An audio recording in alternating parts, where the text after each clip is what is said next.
Turn on the audio. While we're setting up. Yep. That almond. Yep. Sounds like it.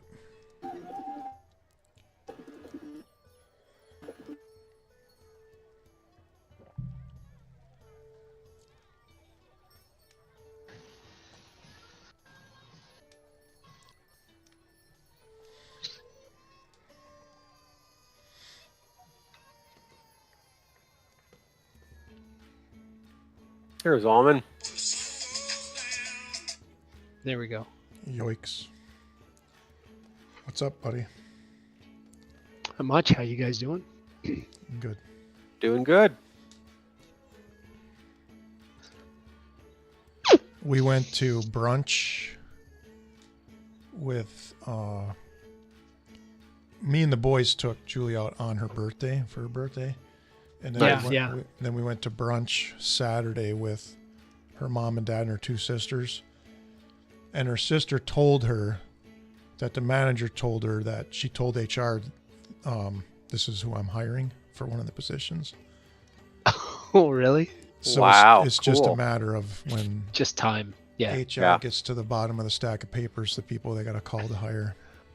Yeah. We were hoping it would be today because then she could put in her 2 weeks notice and she'd be done 2 weeks from today. Yeah. But, Oh. so yeah. So she's leaving That's the good. hospital setting and going into more like a doctor's office. It's a research office.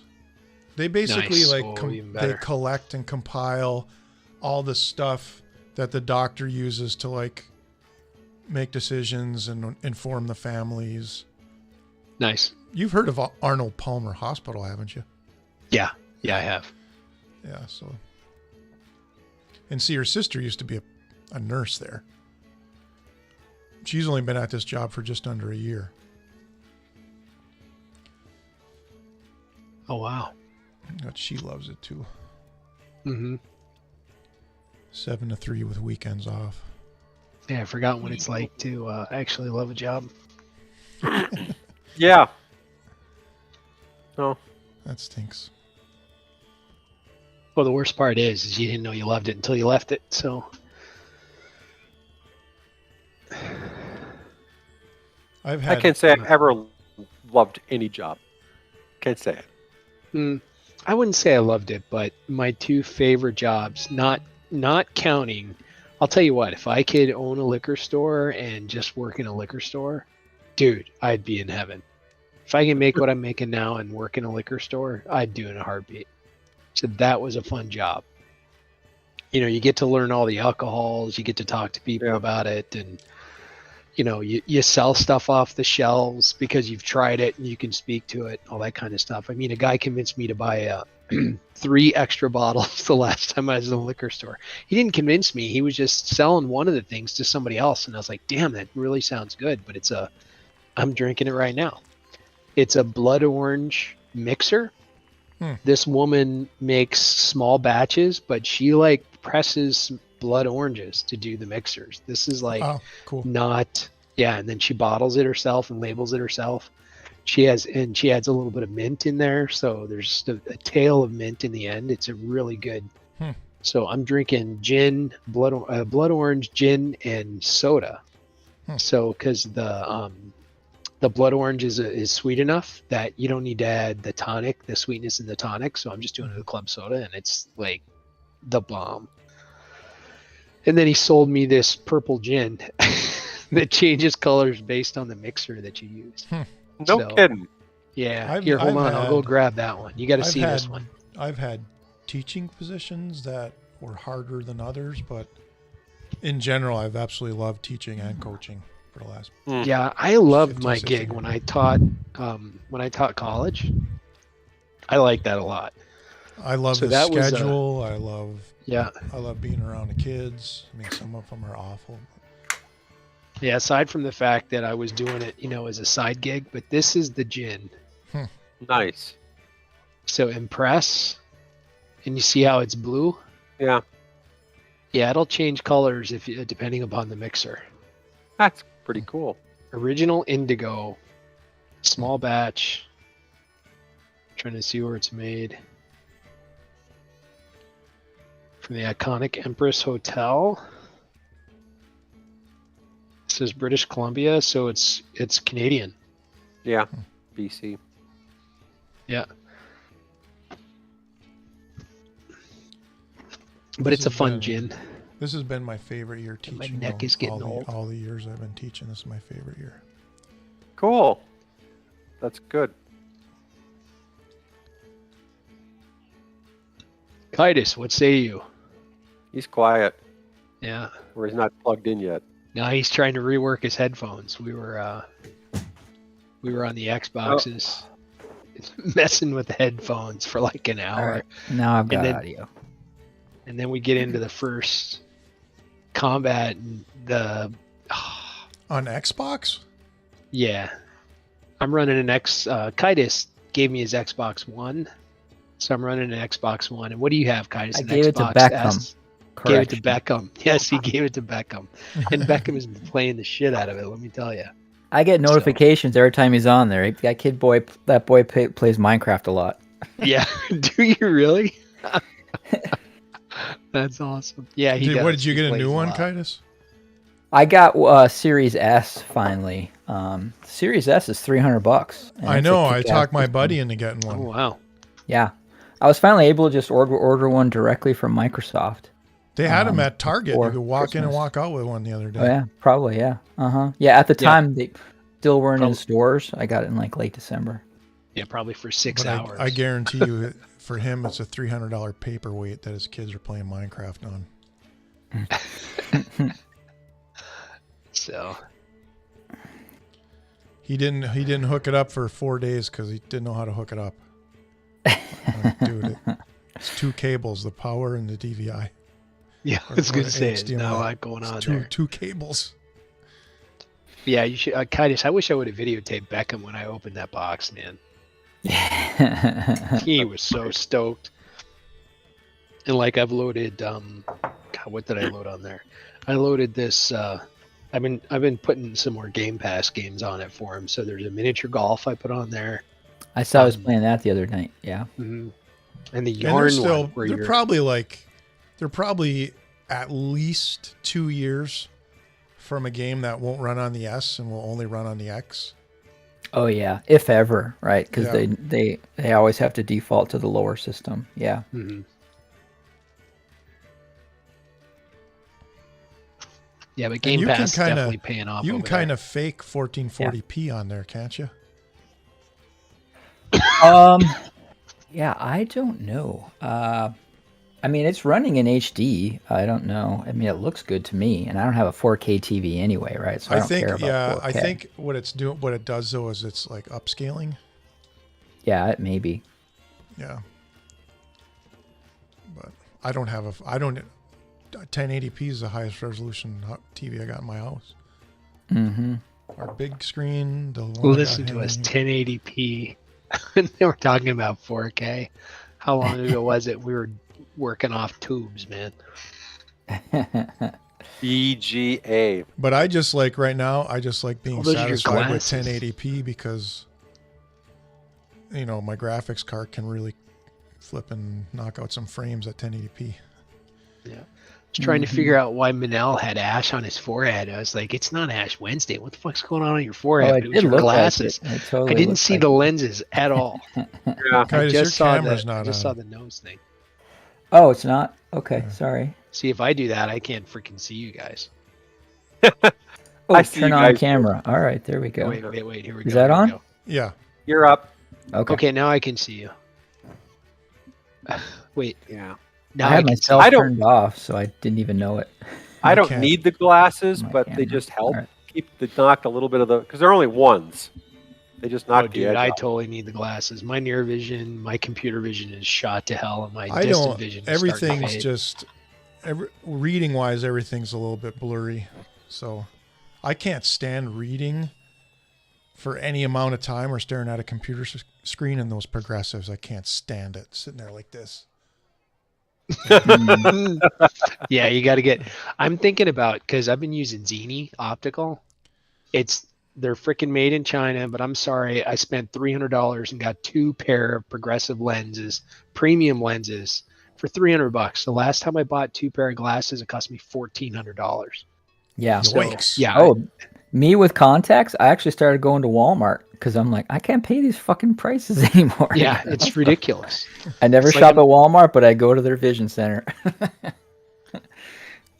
Yeah, but I got the last time I got some Oakleys that they just have a bifocal in them, just a thumbnail bifocal. So, and those are still legit because they overdid the script. I don't know what the fuck they were thinking, but they overdid the script a little bit on the bifocal. So I still have those. Those will last a while. But this time I bought full progressive lens sunglasses. See, with our vision awesome. pair, I think I get $200 and some dollars off a pair of glasses every year. And my prescription is barely changed. So I got all mine are Oakleys. These are Oakleys. Yeah. My other reading glasses, my 2 set of progressives are Oakleys. I like those glasses here.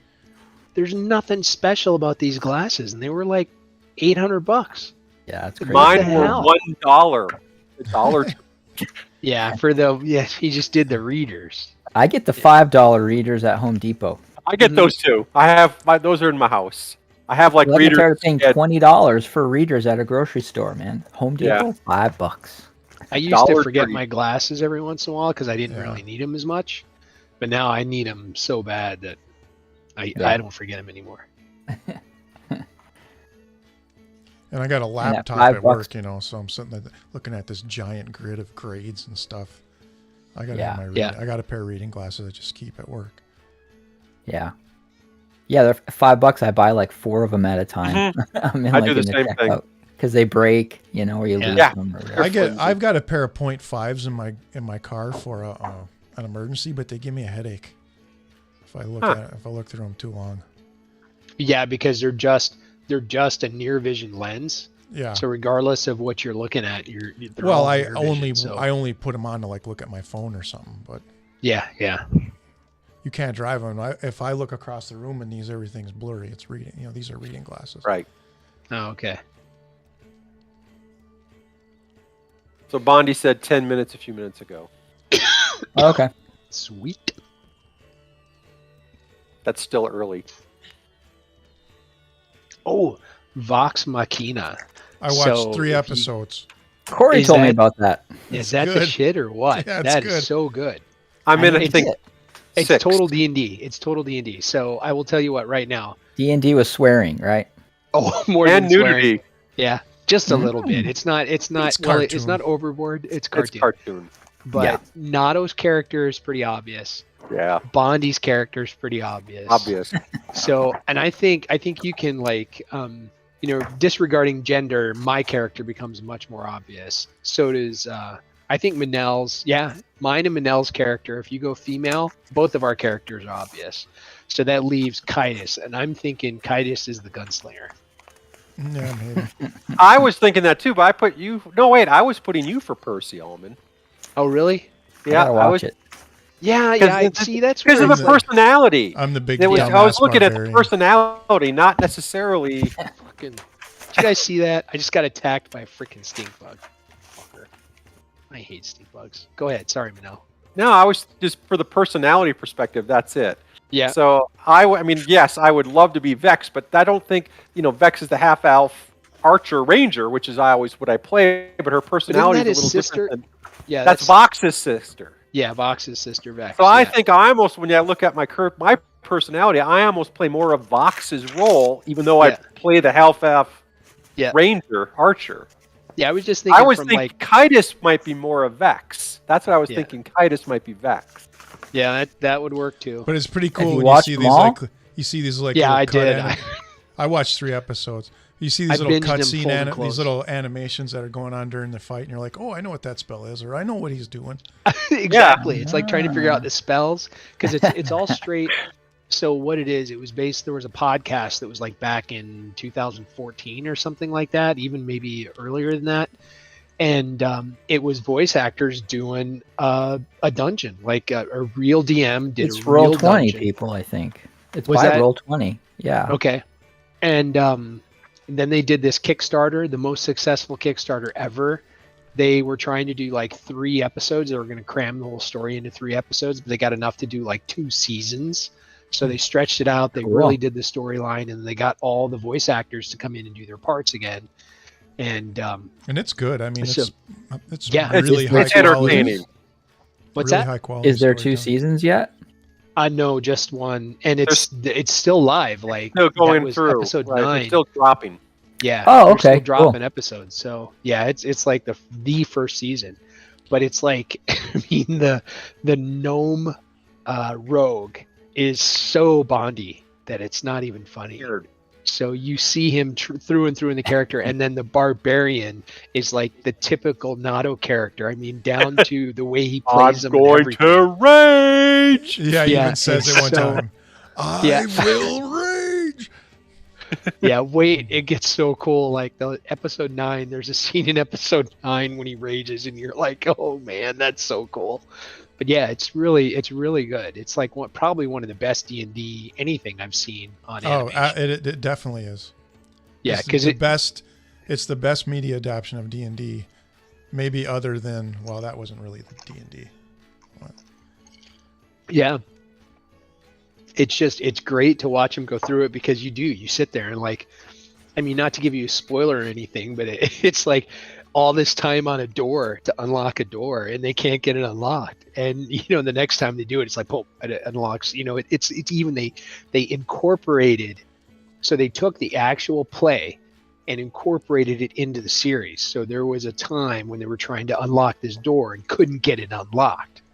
And then the next door they go to, boom, opens up with no problem. You know how that is. You're rolling ones every time you try to do something. So right. And there was that one where he's standing there. There's gonna be a trap on this. There's no trap on this door. Just open it up. It's like it's classic D&D. Someone's like, we gotta check for traps. I'm not waiting for a trap. Yeah, exactly. It is. It's totally classic D&D. I think that's what did so well, is the fact that they just incorporated the narration from the actual dungeon. When you have something, to me, that's the future of media. I was just telling Minel offline, I can't remember the name of this company, but nutshell, what they do is they marry fans with something they want to see made. Mm-hmm. And then the fans finance the creating of it. Yep. That's what happened here. This was a Kickstarter. Yeah. So absolute genius, unlike the Lord of the Rings. Sorry, but I saw a few of the things on that. Did you see the trailer? I saw the trailer. Little so far. I mean, I'm holding back. I'm trying to be open-minded. You gotta watch Nerdotic's review of the trailer. I did. I watched his review, and he's chaotic, and he's like, he has hope. He still has hope. It says before the king, but this is the king. Yeah. And it's like, they've slaughtered Durin. I mean, the whole concept of Durin, the whole makeup job of that female dwarf is just terrible. Mm-hmm. It's just terrible. Oh, I was sorry, Vox Machina. I said Roll20 because I was thinking Roll20 here. No, it's produced by Critical Role. It's based on the first season of Critical Role. Yeah. Or campaign 1 of Critical Role. Yeah. Okay. And you can look up the character sheets too. I was looking at the character sheets. They got them by level. So you can look at their spells. You can look at these guys. Aren't they like level 14 now though? But they started at 9. They actually have a what is it? D&D Beyond has a Twitch plugin. I don't know if it works on YouTube, but it works on Twitch. You can install the extension, and you can put everybody's character sheets in, so viewers can click on that little tab and pull it out and look at everybody's character sheet. That's cool. Oh, that is cool.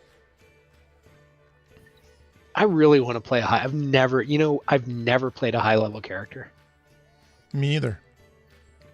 I don't think any of us have ever played anything higher than we did 6 or 7. We did once. I haven't way back in the day. My cleric was like level 16.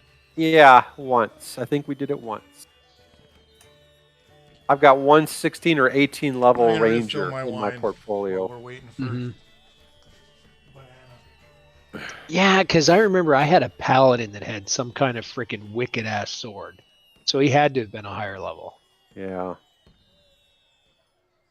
We played one when we were high level, and for whatever reason, that was the time when we were trying out psionics, and I happened to roll 00 to get psionics. And I remember what module it was, but we skipped a lot of module because I had levitation. So it was a trapping module. So it's like Bondi was getting angry with us because we were like pushing ourselves along the wall. Type of thing. All right, let's see if I got a. Bondi, did you see all the messaging on Vox Machina? The animation on Prime? I've seen it. What did you guys? Where are you talking about this?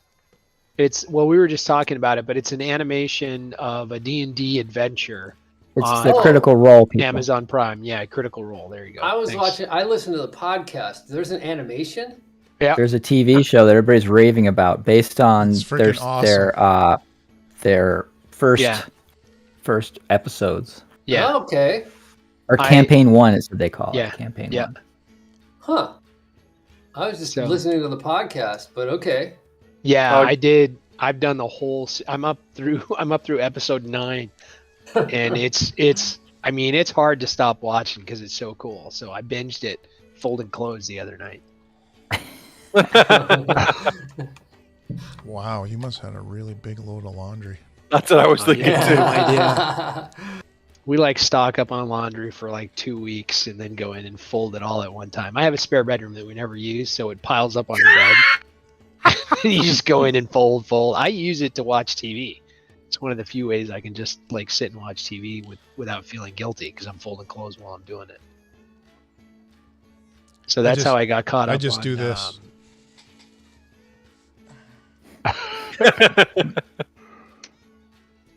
Yeah, that's how I got caught up on.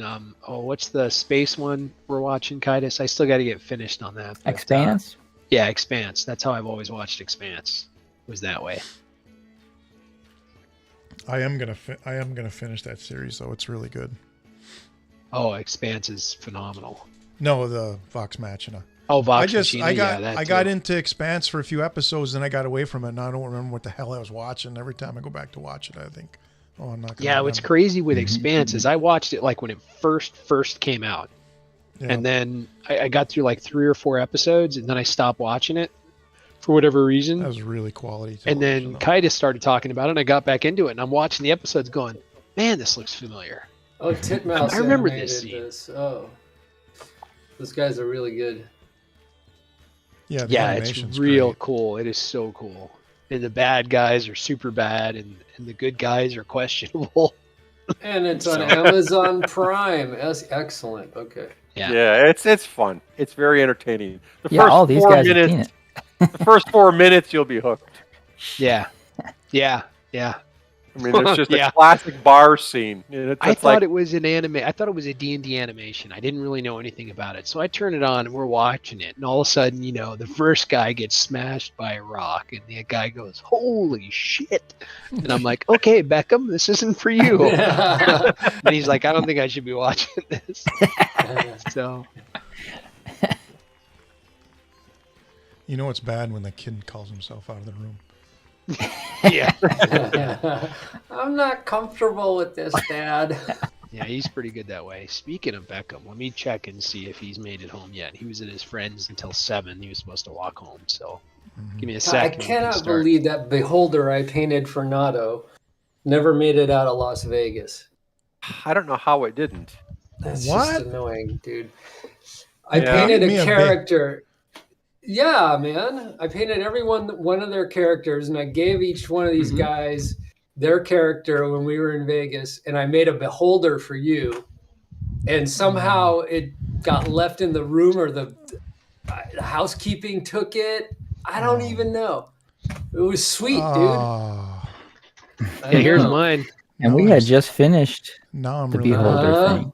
Yeah, I was just going to dig mine out. It's right here next to me. Oh, so that was at the tail end of Waterdeep. Mine sits in the bar. Yep. And I even gave Alman a custom, I think I cut off the sword and put on a hammer. The hammer in his hand. Oh, man. That was ideal, man. Bummer. Now I'm sad.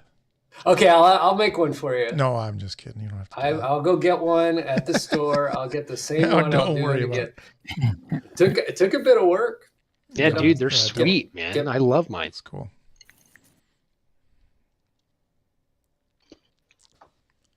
All right, gentlemans. Just 1 second.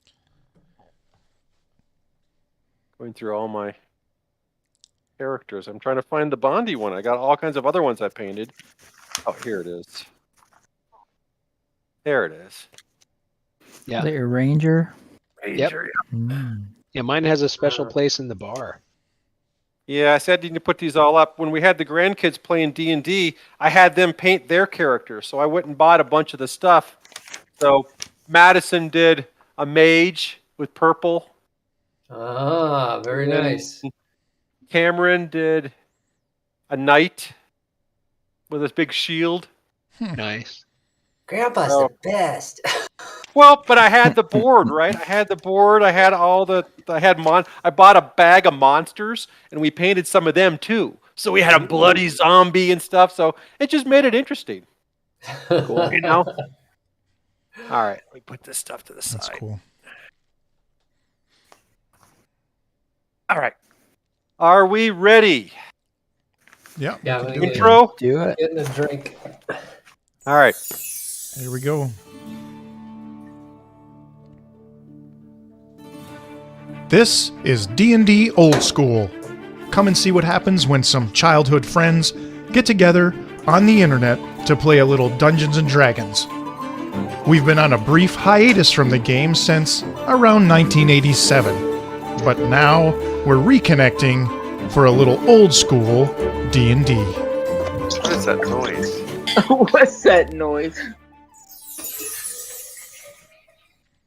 I even made us our own custom scene transition with a little magical sound. Nice.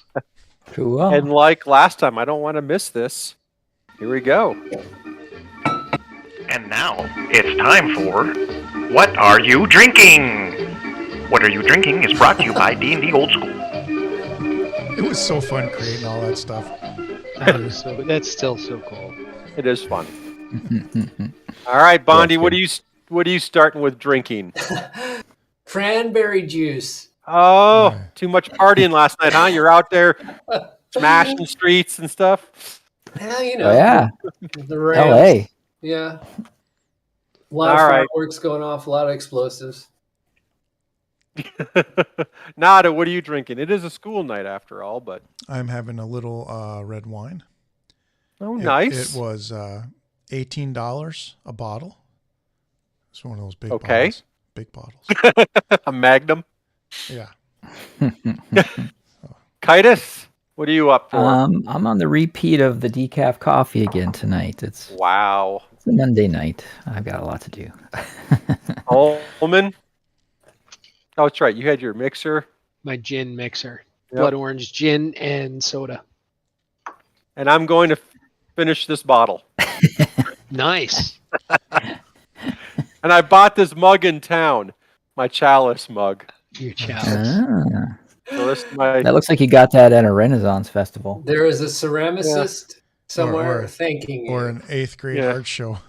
Yeah, maybe. 8th grade art show. That's right. But it worked. Yeah. Yeah, you should. All right. I have a leather mug I can hang from my belt. But can you drink out of it? Yeah. Well, leather. It's got here, I'll show you. Hold on. Leather.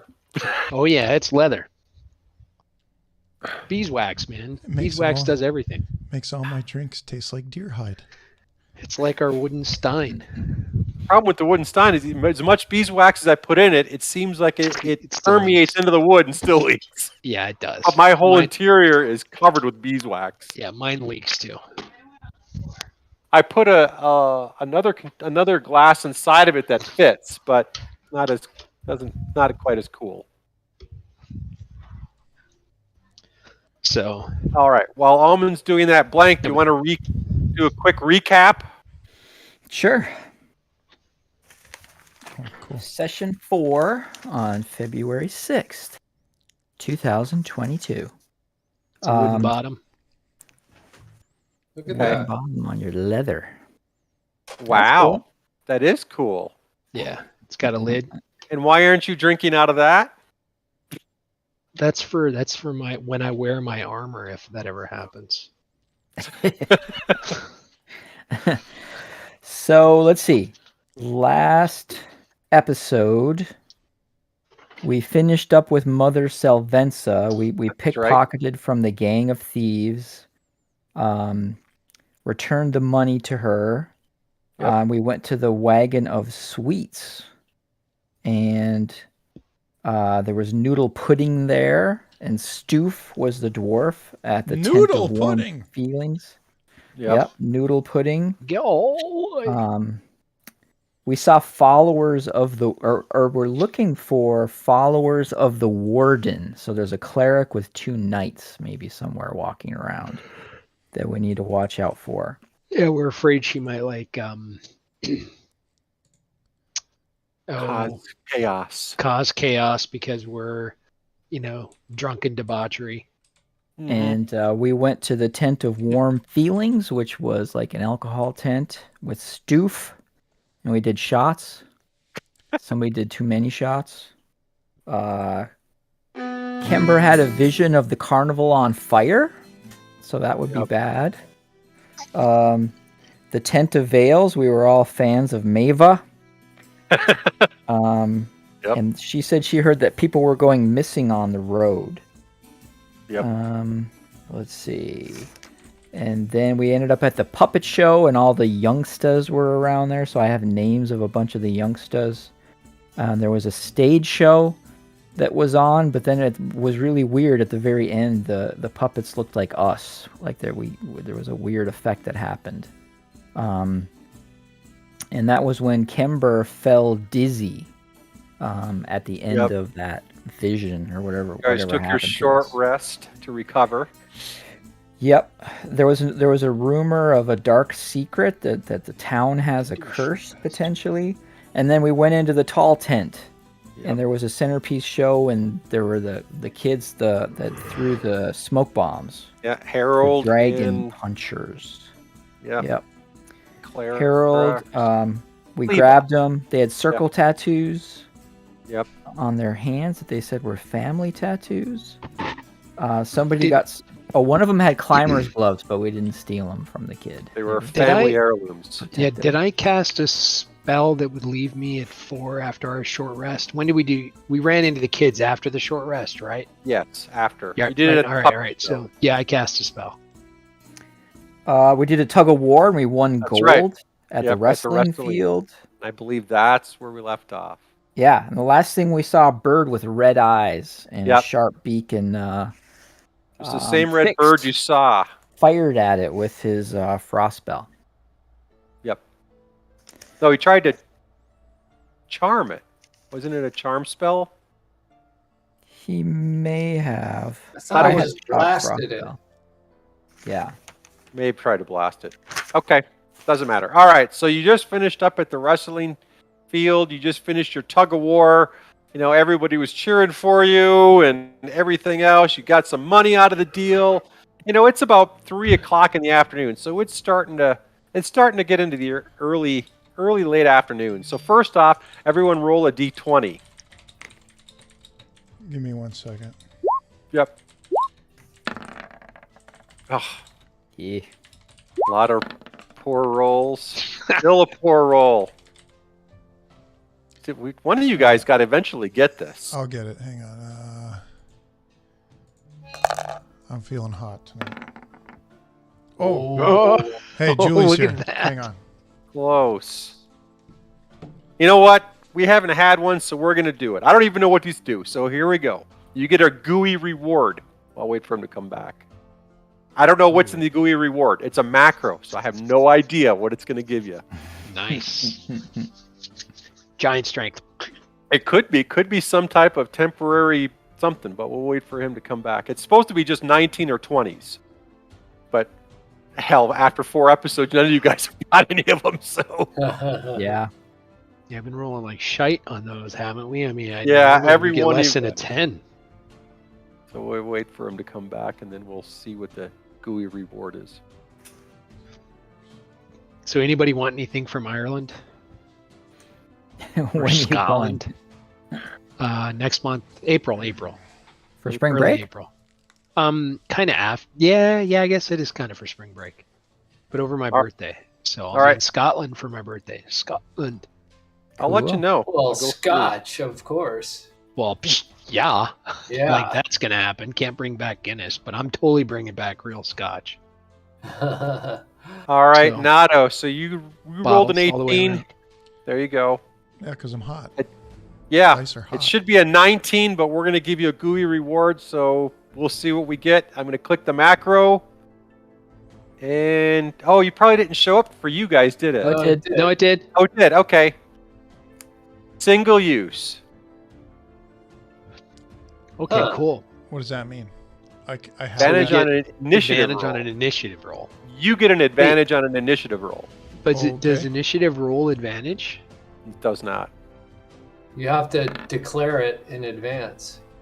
So how would you do that? Just roll initiative twice. Just roll twice. Yeah. Okay, so Nato's got hard he can play. Or you can do this. I'm gonna go into my settings and see if I can change it so my initiative rolls 2 dice. Yeah, it's like. Okay. But then you wouldn't get your bonuses if you had any. Yeah, it just rolls 2 initiative rolls. He just rolled. Did you do initiative or did you just do D20? No, I just did D20 times 2. Oh, I see. Get that. Yeah, you can get that. I would just do this. Right. And then just plug in the higher one. Just take the best. Yeah, because see, initiative he's got bonuses in there for his. That's right. My bonus is some kind of multiplication times pi. Yeah. Okay, you guys are standing at the wrestling field, and everything. You know, like I said, there's still activity going on. Starting to get later in the day, and so that's where you are. All right, let's look at the map. Well, we're really close to the Tent of Veils. We might as well just go and say hi to Maeve. It is right there. It's right there. And see, like, if Maeva is done. I'm telling you, Bondi is the gnome rogue. He is the gnome rogue. Bondi, when you watch. Actually, he's a bard. It's the bard. He's the bard. He's the bard. You're the bard. The bard. Okay. Yeah, you're the bard. Way. Oh man, it's awesome. He's badass. He really is. He really is. Excellent. All right. So what you're gonna do? You're gonna go over and visit Maeve? No, just peek in the door, see what's going on in there. Okay, so let's see that is. We got Maeve. I got her blown up on the screen. Under boob. Yep, gotta zoom in on that. Boobs. A little gem. A, B, C, D, E, F. All right, so you guys go wandering over, and Maeve is actually, this time you can walk over, she's actually performing. So she's inside doing a dance with accompanying music. She's got the entire audience, a dozen plus people, all just mesmerized as she's doing these very smooth and rhythmic dances. And, everything she's making money for the troupe. And, that's what she's doing. Hustler. She's a hustler. Yep. Maeve knows what she's doing. That's right. Found it, guys. You can do you can add advantage to your initiative roll. Here, hold on. Shwing.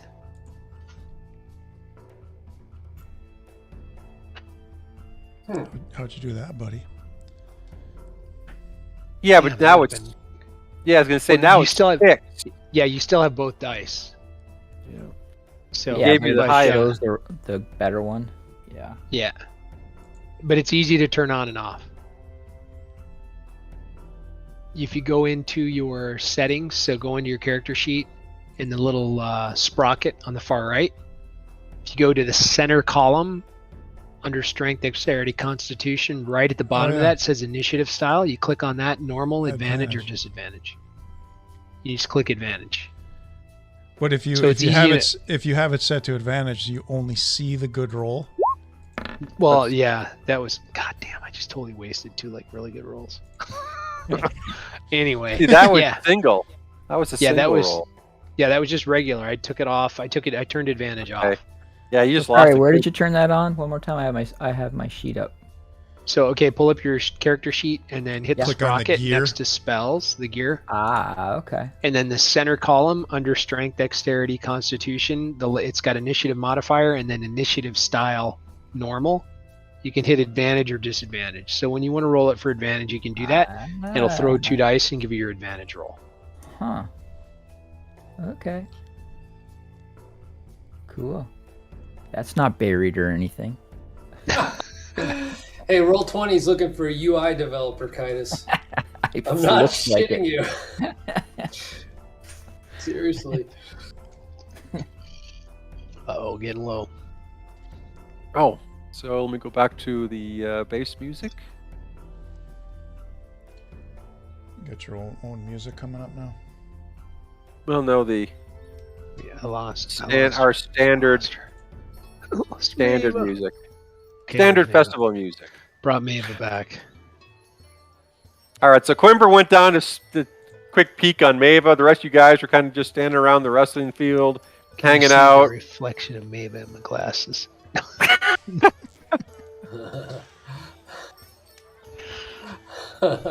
I turn to the guys and I go. Like, so out of the corner of the eye, Mava sees you and just kind of smiles, but she keeps going. She's like, oh, those little youngsters. The Fretna. Okay, where haven't we been yet? So, you guys haven't been to the archery, gambling, and chess? Oh, yeah. Yep, there's 3. I think those are the only ones left. Yep. Well, there's a caravan area where there's a tent fire, and it looks like that's where everybody on the other side, yeah. Over there, maybe. Like way over on the far side? Yeah. On the far west side, there's the campfire stuff, yeah. Oh, yeah, yep. Let's do the Tent of Jests. What could go wrong? All right. So you guys want to move over. So as you guys start walking over, suddenly out of the crowd, a tough-looking woman with a sailor's captain hat, and an eye patch, tattoos, and scars approaches your group. She wears 2 cutlasses on her hips. She goes, "Hold this, matey!" She says gruffly as she shoves an awkward, loosely wrapped bundle. Let me show her to you now. Ooh. Very pirate-esque. As she shoves an awkwardly loosed wrapped bundle into your hands. She looks around worriedly to see if anyone's watching. She goes, "I'll be back later. Don't you lose it," she growls. "There's coin in it for you if I get it back the same as the way I left it." And then she just kind of starts wandering off towards the exit. Who does she hand it to? She hands it to... Hang on, I got to get back to my... Black Bonnie's kind of hot. Fleegan. She hands it to Fleegan. All right, so I have a bundle. Yep, you're holding this. She just hands this to you and then just kind of starts walking away. So if you got a bundle and your new girlfriend from the looks of it. I detect this as a story hook. I think she might like your bald head. So does it feel like coins? I would know coins.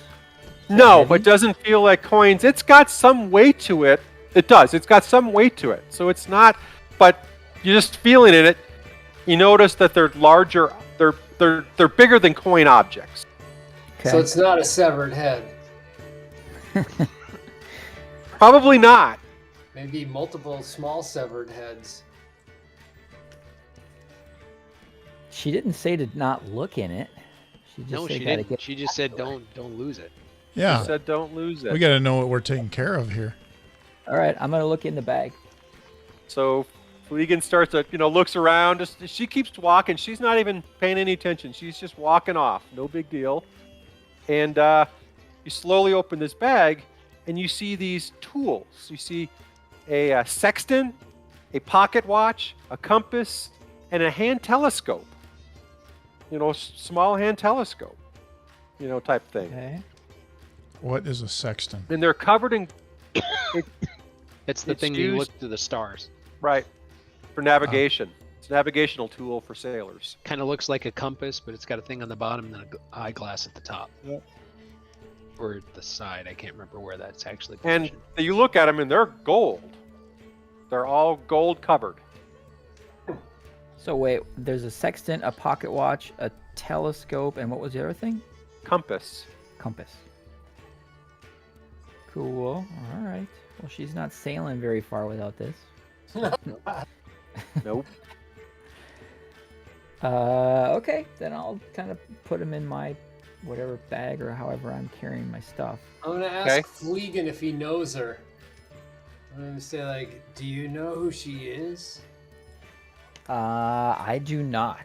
I have no idea. A random stranger just handed you a bag? Maybe it looked like we work here, so.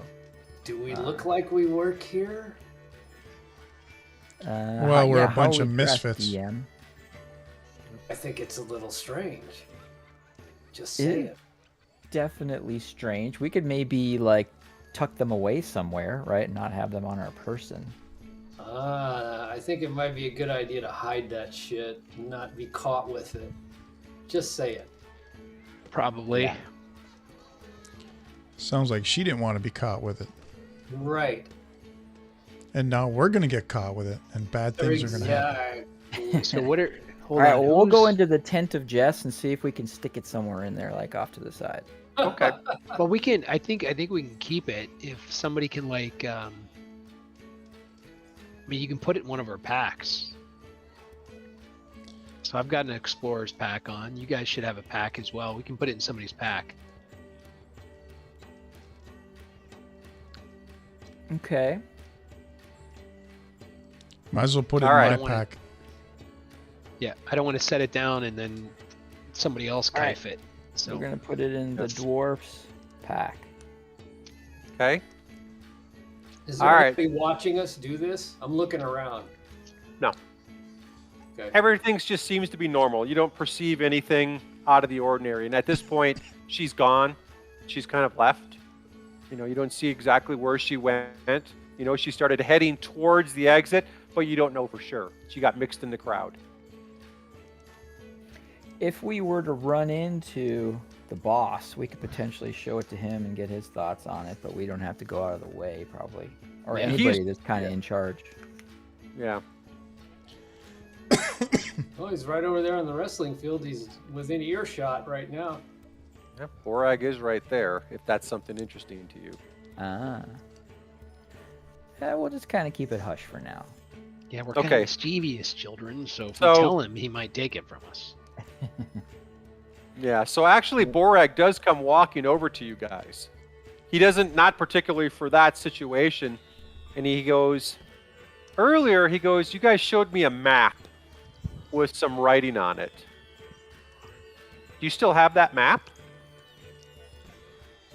Do we? We should. Titus is going to his notes. Yes, we do. Yes, we do. It would have been probably a couple times ago, right? I'll remind you. Just say that you have it, and then if we don't, the DM will know. Yeah.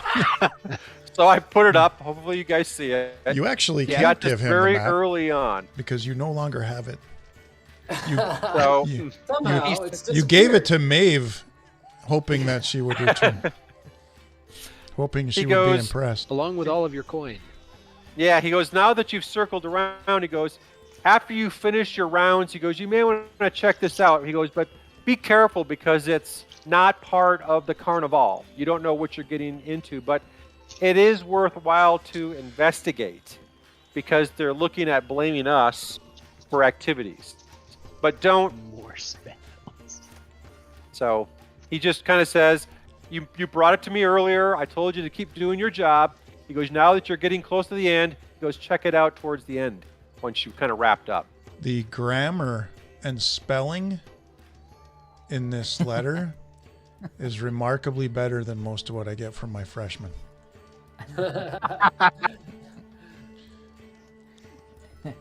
All right. So then Borax says, all right, you guys, congratulate you again on your tug of war, and he goes back to the wrestling field. All right, let's. Did we stick our head in the tent of Jess yet? Did you guys want to go there? You talked about it.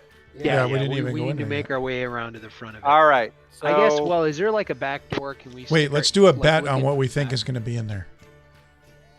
Okay. A tent of jests. You think it's going to be like a comedy show? I think the entrance is over here, though, guys. It is, but okay. All right. Who had the insult puppet? Me. Nato. I have it. Yeah.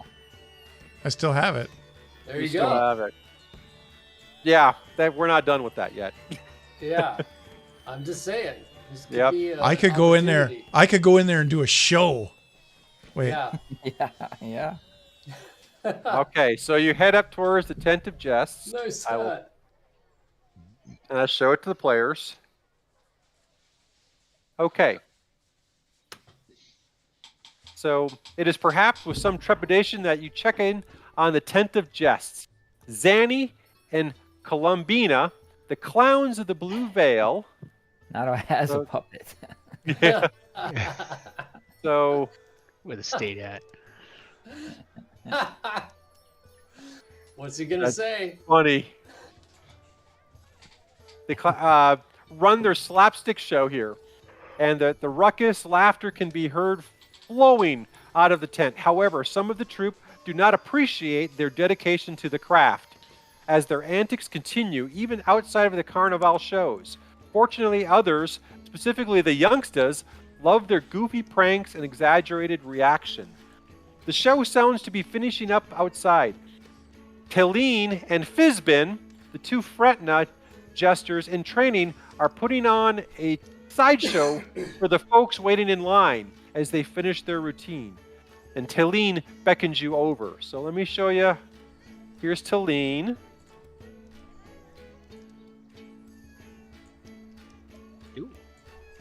And here's Columbina.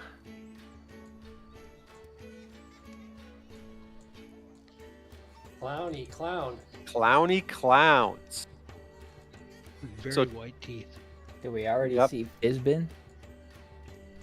I do not have a portrait for Fizbin, believe it or not. I was going to go make up one, but I thought, that's good enough. There's still there's a lot of portraits for you guys. Okay, so Talina beckons you over. And Quember goes running. I go, Quember goes running? Yeah. All right, we're going to go over and say hi. You can't help yourself. Okay.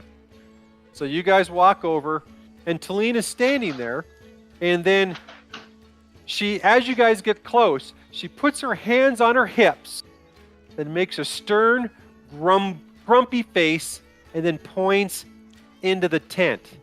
You guys can roll a wisdom or an insight check. See if we can figure out what she's talking about. Yep. Arcana? Insight? Insight. Insight. Oh, damn. So Quember, you guys are rolling with it.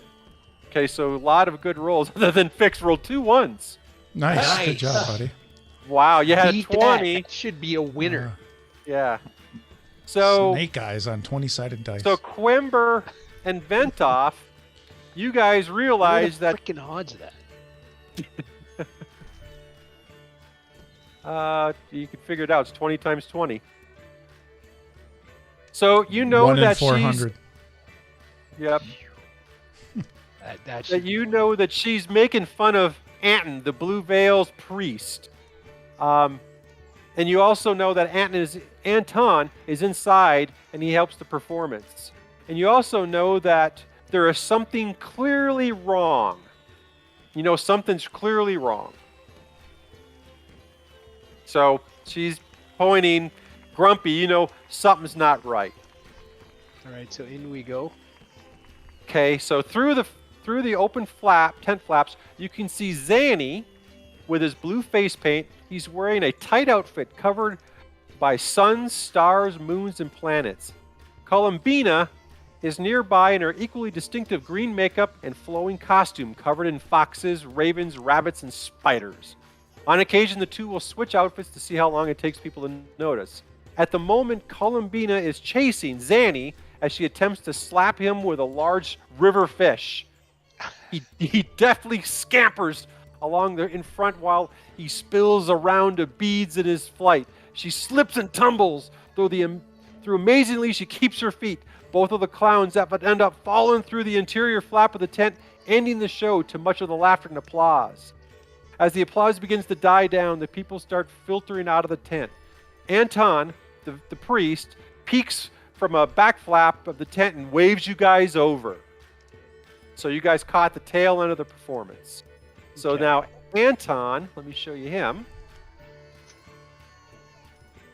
Anton is the blue trope priest.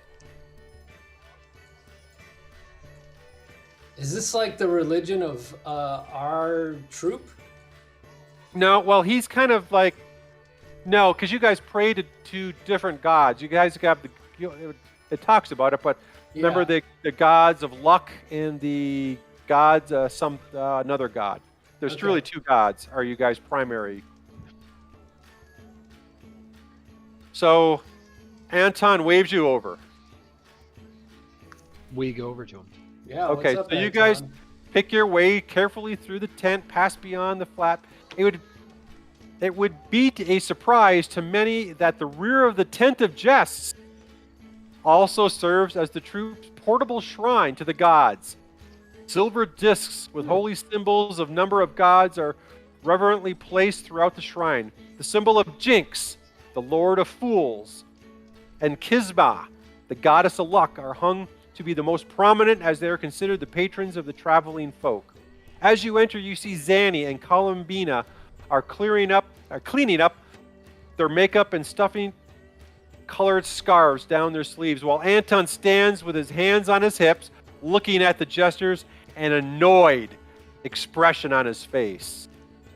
Anton turns to you and greets. He wears a baggy shirt and trousers, short vest, and magnificent blue turban, which is pinned with an ornamental symbol of Jinx. Numerous fine chains hang across his chest. Each one is a festoon with medallions bearing the symbol of gods. His large, finely groomed mustache bobs as he nods to you. Welcome, Zadis! It is wise to take time to honor the gods, even on such a busy day, especially on this busy day. Not too much trouble, I hope, so far. Kind of open question. Nah, nothing that we couldn't handle. So it's been a busy day, but we've seemed to manage through most of it. He goes, well, that is good. I'm grateful for your vigilance. However, he kind of looks and he kind of clears his throat. It is unfortunate that I must ask you for your help with some of our own. He goes, my votive candles have gone missing, and I do not believe any of the locals are to blame. Anton looks at the two clowns with these glares of daggers. He goes, can you not cease this buffoonery even for a moment? What have you done with my damn candles?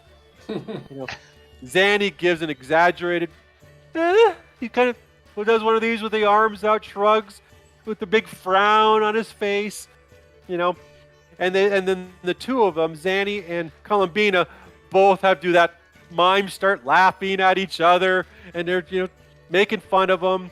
Columbina goes stock with her arms wide open, while Zanny disappears behind her voluptuous costume. He sticks his face out and makes a chittering sound before vaulting atop his shoulders and tossing a handful of blue-white confetti over top of fuming Anton. So he throws his confetti. Anton's pissed. Finally, Zanny produces a candle from one of the folds of his outfit with a beaming smile, and he just does one of these numbers like, ha ha ha ha ha ha. Doesn't say anything. And then, basically Anton stands there and says, fine, thank you, but where are the rest? And he's pretty pissed. And both jesters are really kind of making fun of this. So then Do you also happen to be missing a set of gold navigation tools? And they all kind of look at you funny, like, navigation tools? We're Carnival.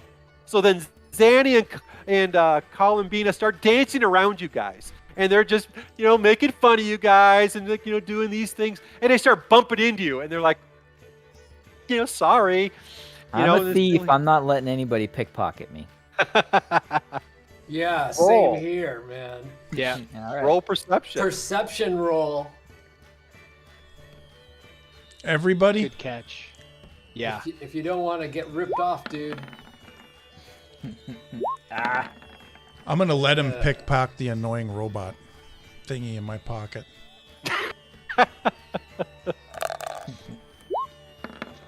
And I hope it starts freaking out.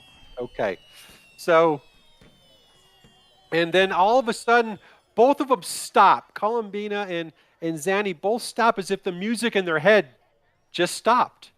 As they stop, like, I'm reaching for, like, all my wealth. So, like, regardless of whether or not I perceive them taking anything, I'm double checking all of my stuff. So, after bumping into me.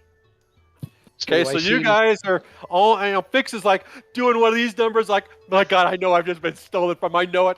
And then, out of all that, Columbina walks up to Quimber, gives you a curtsy, and then hands you back your coin purse. Oh, jeez.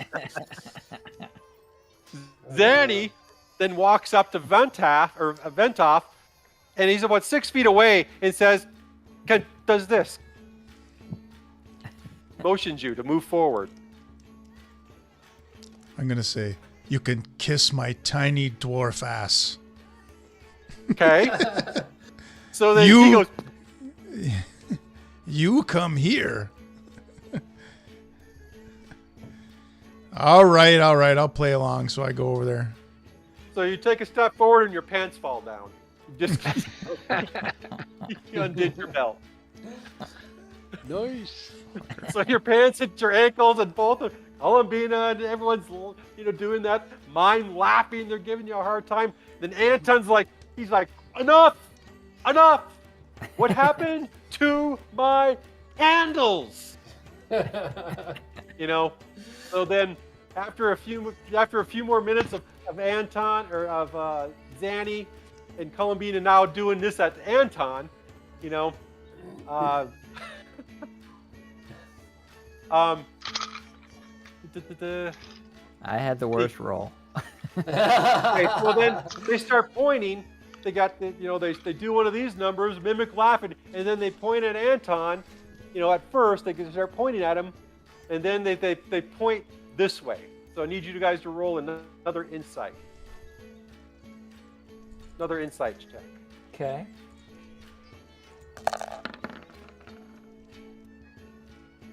Oh, that's a little better. I'm not hot to me. That top one is the first one. Yep. Okay, so Fix, actually, you guys, Quimber, you guys all recognize what they're doing is they're pointing to an oak tree. So you're like, oh, you're pointing to a tree outside. Okay, so that there's the tree by the wrestling field. So that's what he's referring to. Tree by the wrestling field. All right, so we're gonna go. The tree over here. So we're gonna go look in the oak tree, but you guys owe us one. And of course, the mimes are doing this. I know.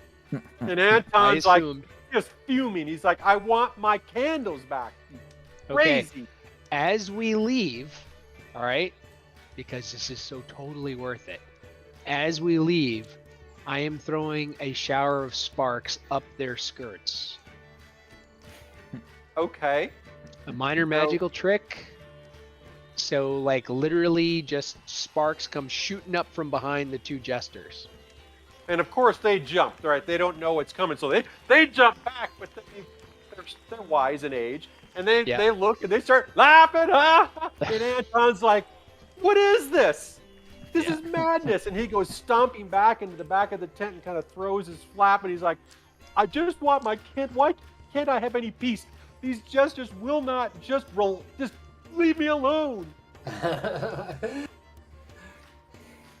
Well, right. Go get those candles and go to the tree, I guess. Is this the tree over here by the wrestling field? Okay. Yeah, that's the tree. The place. We could hide the navigation tools in there. Yeah. I'm moving us over. Okay. Stop touching my token. Okay, so you get to the tree. And what do? There's the tree. Well, we're looking for signs of somebody hiding, burying, or hanging something in the tree. Okay. So we're searching the tree.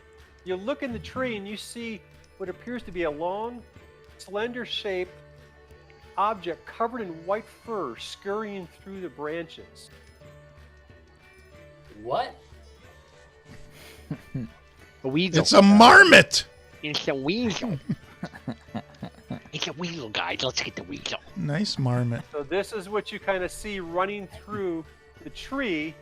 Oh, he's a and cute in weasel. fact, he's got one of the candles in his mouth. But what you notice is you stand there long enough, you see that this blinky thing will disappear on one branch, reappear over here. So it's like, poof, and then all of a sudden it runs, poof, and then go down here. Runs a little bit, poof, up there. So he kind of has this weird way of like, almost like a quote teleport, but he's got one of the candles in his mouth. And all of a sudden, as you guys are standing there, Smedley comes running over. Smedley! What's going on, guys? What's going on? What's going on? What are you guys doing, huh? What you doing?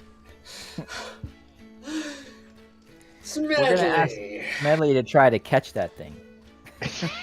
We can stand here and watch him. Oh, that is such a good idea. So Smedley, if you catch that, did you see that? Did you see that white weasel in the tree? Did he see the white weasel? After giving a moment or two, yes, he does see it. Maybe it's if a you ferret. can catch that weasel, I'll give you a cop, for some treats over in the wagon of sweets. He goes, "Is it dangerous?" Oh. No, it's not dangerous. Does it bite? It's just a little weasel. Oh, you just grab him by the scruff of the hair on the back of his neck and he won't be able to bite you. It's like an animated Disney squirrel.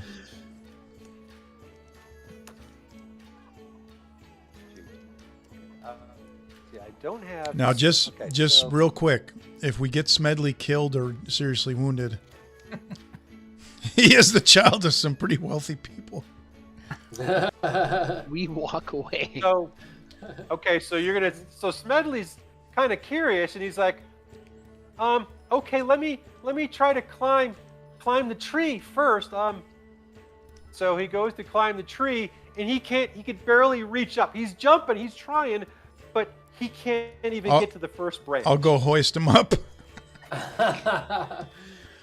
Here you go, Smedley. Or I can just put the damn weasel to sleep, and then we can get the freaking candle back. All right, I'm going to stand below Smedley in case he falls. I'm going to catch him. Okay, so Ventoff, our short little dwarf, Ventoff's a dwarf, right? Correct. No, he's a gnome. No, gnome. No, short. I'm not a... Ventoff is a dwarf. Yeah, sorry. We're the only dwarven kind. Legion is the gnome. Yeah. So let me roll again. Since he's a kid. He grabs the first branch, so he hangs on, and he's just kind of dangling there. He's like me in high school. I can't pull myself up. So I'm gonna push. I'm gonna push on his feet. Push on his feet. So you start pushing on his feet. Yeah, I'm gonna come over and help. Got like a 17 strength. Yeah, but you might not be tall enough. Being over 6 foot, I'm gonna push him up. So you guys push him up. He's on the first branch, and he reached up to grab the next branch, and he just kind of stands there with the next branch. He's just hanging there. All right, I can tell this isn't gonna work. Stay right there, Smedley. You should see my rolls. It's freaking hysterical. It wasn't a 1, but they're just not. All right, I have a high dexterity, so I'm gonna try to climb up and grab the weasel. Okay, Smedley, come back down to me. So I'm gonna help Smedley back. We got to do some kind of dispel magic, or try to put the thing to sleep or something. You're not going to catch a teleporting weasel. Yeah. So, you can see that it's an intelligent creature. It's watching you, and it's kind of just over here. What if we set the tree on fire? before okay, Butter so tell it's semi-intelligent. So before I put it to sleep, I'm going to. All right, you got a candle. You know we want the candle. What do you want for exchange of the candle? Okay, you can either roll animal, or persuasion. Okay. Yeah. So you trying to persuade it to I'm talking, being nice. I'm holding up a couple of coppers, trying to convince him to take something instead of the candle. So it looks at you and it just drops the candle. Oh. If you say, "Can I have the candle?" It just looks at you and kind of gives you that head nod like a dog does, and then drops the candle. So you have one candle. So I ask if you have any more candles. Are there any more? Yes, he said there's 4 missing, so that's one of 4. So if you look into the tree, and you can see there's a few more candles stuffed up in the tree. Well, can I ride this since I did so well in my persuasion? Would you be able to get the rest of the candles, and we might be able to get you a snack? So as soon as he drops it, you keep talking like that. So the little thing walks over, grabs another candle, and he looks at you like, roll again. All right. So come on, buddy, give us that candle too. Wow, he's so persuasive. So very persuasive. He drops the next candle, and he's like, "Dude!" And as soon as you do that, he wanders over and he grabs the next candle, and he starts hopping around like, "I've got a candle. I've got a candle." Kaitis, do you want to try to climb up and grab the? Yeah, climb up and grab the third candle. I'm gonna climb up and grab the other one from the hole. Okay, so you have to roll an athletics check to climb the tree. And then, does he get an advantage if he offers something particularly enticing? Would this be acrobatics? Tell him you'll trade him this talking. Ooh, yeah! Give me the talking dummy. Yeah. And see if that'll work, and then I can roll it. Throw it up to him. Okay, so throw it up to him. Let it talk for a second, and then throw it up to him, and see if he drops a candle to grab it. So you're gonna do the talking dummy, or you guys? He can roll to climb the tree. Fleegan rolled to climb the tree. He's trying to get up to the other candle. So I'm gonna assume he's at the other candle. So he got the other candle that's stuffed in the tree. You have to roll a perception check to locate the other candle. Now that you're climbing, Fleegan, roll a perception. Perception. Okay. Oh, that's got to be good enough. Okay, so you see it, and as soon as you go to reach it, the little critter comes after you, but before he does that, he drops the third candle. Okay. So candle 3 drops out of his mouth, but then he attacks you. Okay. Like he's biting him? Yes, like he's biting. How big is this thing? It is like 8 feet. Small. Yeah. But he's quick, and he bounces around. So, he goes to bite you, and you can, he goes to bite, but your reflexes were way too fast. But then all of a sudden, poof! He as soon as he goes to bite and miss, he popped over to another branch on the other side of the tree. So grab the candle and go back down. I'm picking up the candle that he dropped. Okay. Actually, pick up the candle and throw it down. Yeah, I'm just gonna toss it down if I can. Yeah. Okay, so you reach the candle and drop it. Toss it to he's gonna toss it to Quember. Yeah. Okay. Okay, make a just a dexterity roll. This is a teleporting weasel. So if it's not in your hand, he's going to teleport and pick it up. So Quimber does a perfect toss. No big deal. Okay. Or a perfect catch. Yeah. So we've got all 4 of them now. You got all 4, and as Fleegan comes down, this little thing takes another run at him, and again, same thing, goes to bite him and misses, and then poof, disappears somewhere else. So then you scramble down. I don't need out of rabies. the tree. Right. Does anybody have any snacks left? We gotta have some kind of snack. Yeah, we gotta have some. You guys are nuts and stuff. Bacon. All right, I'm gonna take I'm gonna take something like any food that I've got on me, and I'm gonna toss it up into the tree and say thanks. Okay, so you can see he kind of it goes up, and he's not sure what it is. The last second he grabs it, looks at it, smells it, eats it, and then poof, disappears. Without killing anything, and I didn't have to use my burning hands. Or a sleep spell. The thing or is, my sleep spell. The thing is, this thing is gonna steal more stuff. So yeah. we've either got to eliminate it or let them. No, it's gone. Okay, but we got to let them know. Hey, there's a teleporting marmot. Yeah. In the tree over there that took all your candles. You better set some rat traps. Yeah, rat traps. That it can't teleport out of? Exactly. Decon. Yeah, that's it. Yeah. Decon. Poison. All right, so we're going to work our way back to the tent. That was called the Dimensional Slinker. Dimensional Slinker. Is that a new monster?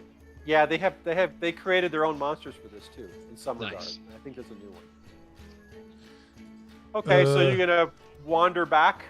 Yep. Tent of Jests. Right. So back to the Tent of Jests you guys go. Boom. I could use a 2-minute break whenever we get a chance. That'd be good. Okay, you want to break now or? Yeah, just real quick. Okay. And while you're taking your break, I want you to think about this question. Why is my internet stuff more responsive with my VPN turned off or on? On. I think you may have a man in the middle. Yeah. Man in the middle problem. Yeah. I don't know what that is. I don't know what that means. You know what that means? No. Yeah. No. So someone's intercepting all my shit? Yes. Someone might be intercepting all your shit, and the VPN's going to bypass your standard. I knew it. Your standard IP stuff. I knew it. That's a possibility. I'm being watched. Because the VPN's going to get in front of all of the IP traffic and route it this way. Without it, it's going to go to your standard ISP and bounce. Yep. But it wouldn't be happening before his Wi-Fi.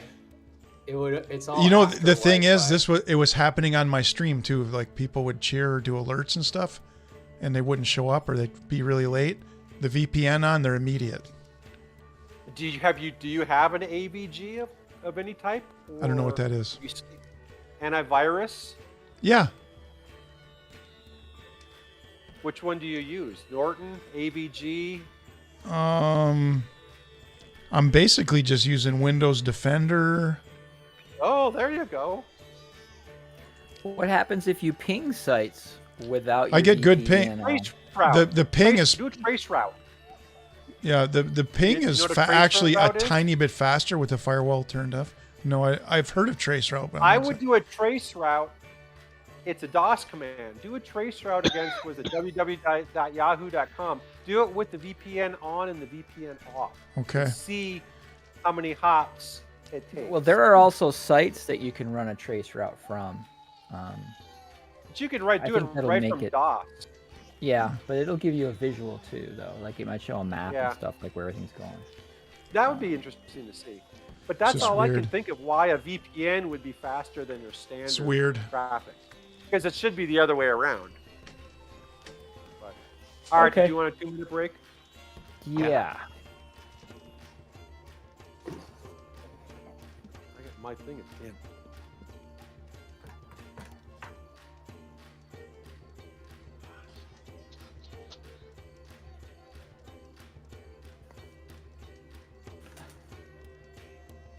Windows 11. Should I load Windows 11?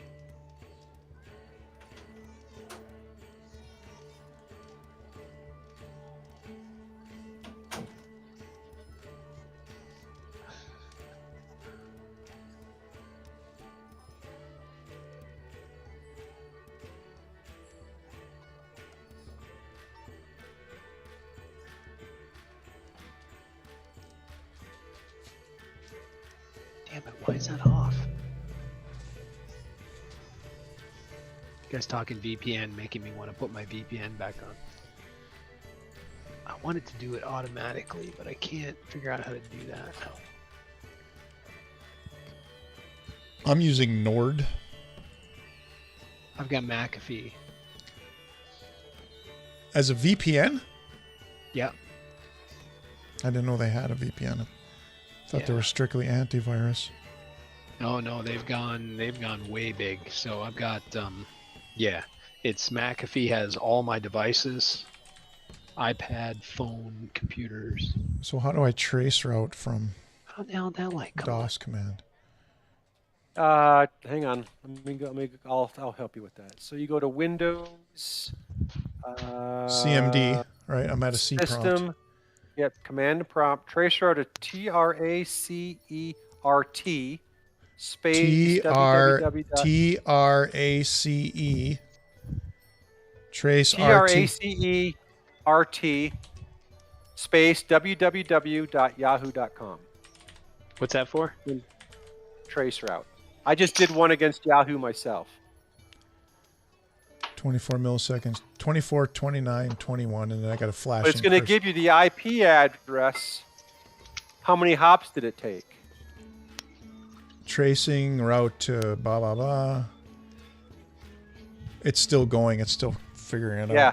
So mine took 8 hops to get there. Mine's still going. Wait, it's blinking on route 2 right now. Okay. Give it a second. What are you guys doing? We're doing a trace route. I just did a on my trace route with mine. VPN, I'm getting it's up to 8. And then how do you do that, Minel? What do you have to hit? Go to command prompt. Go to DOS. So it's I don't even know where to do that. Windows system. Then Holy command shit. prompt. So on the VPN, it's up to 12 hops. Okay. 14, and you'll 15, 16. I go. got 16 hops with the. I'm going to disconnect now, right? RT. Type trace RT space www.yahoo.com. It's one of the few that you can actually ping. And now it's coming up way faster. It's coming up way faster.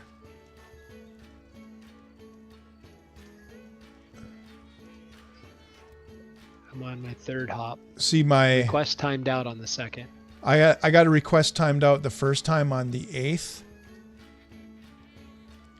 Laserpenguin.com. What the fuck is that?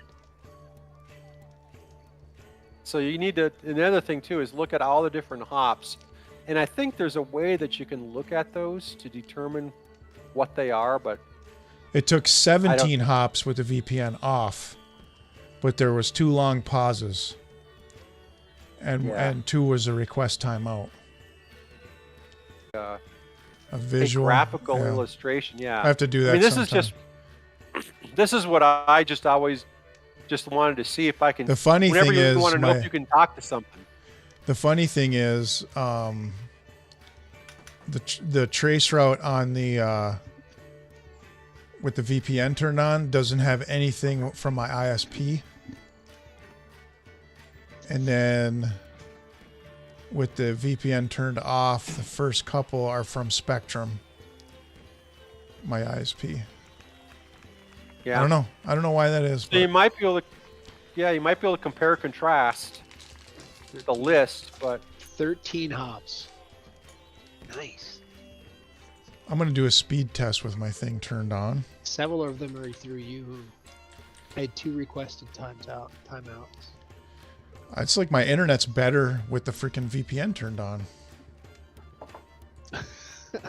Well, clearly not my work internet. Oh my freaking god! Clearly, something's getting in the way. It's time. Either something's timing out on those routes. Honestly, I'll bet you it's something with Spectrum. It wouldn't surprise me. I bet you it's something with Spectrum, like throttling stuff. Spectrum's got a variety of routers that they have to distribute with the DNS. Right. And if there's a problem with their DNS tables, that can cause timeouts and retries. Yeah, I mean, I'm getting almost 400 megabit with the VPN turned on. Over 400 megabit. 410. 410 down. Mine's not going through anything. 0 hops. Does that make sense? No.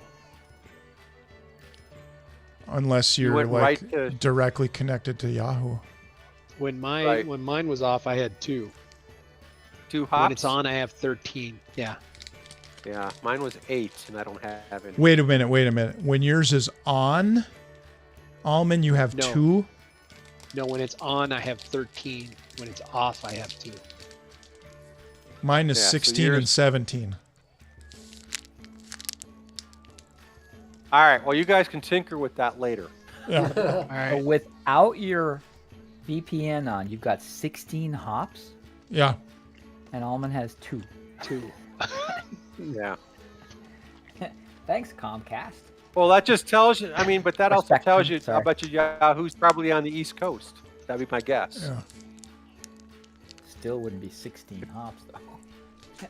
Yeah, mine was 8. All right.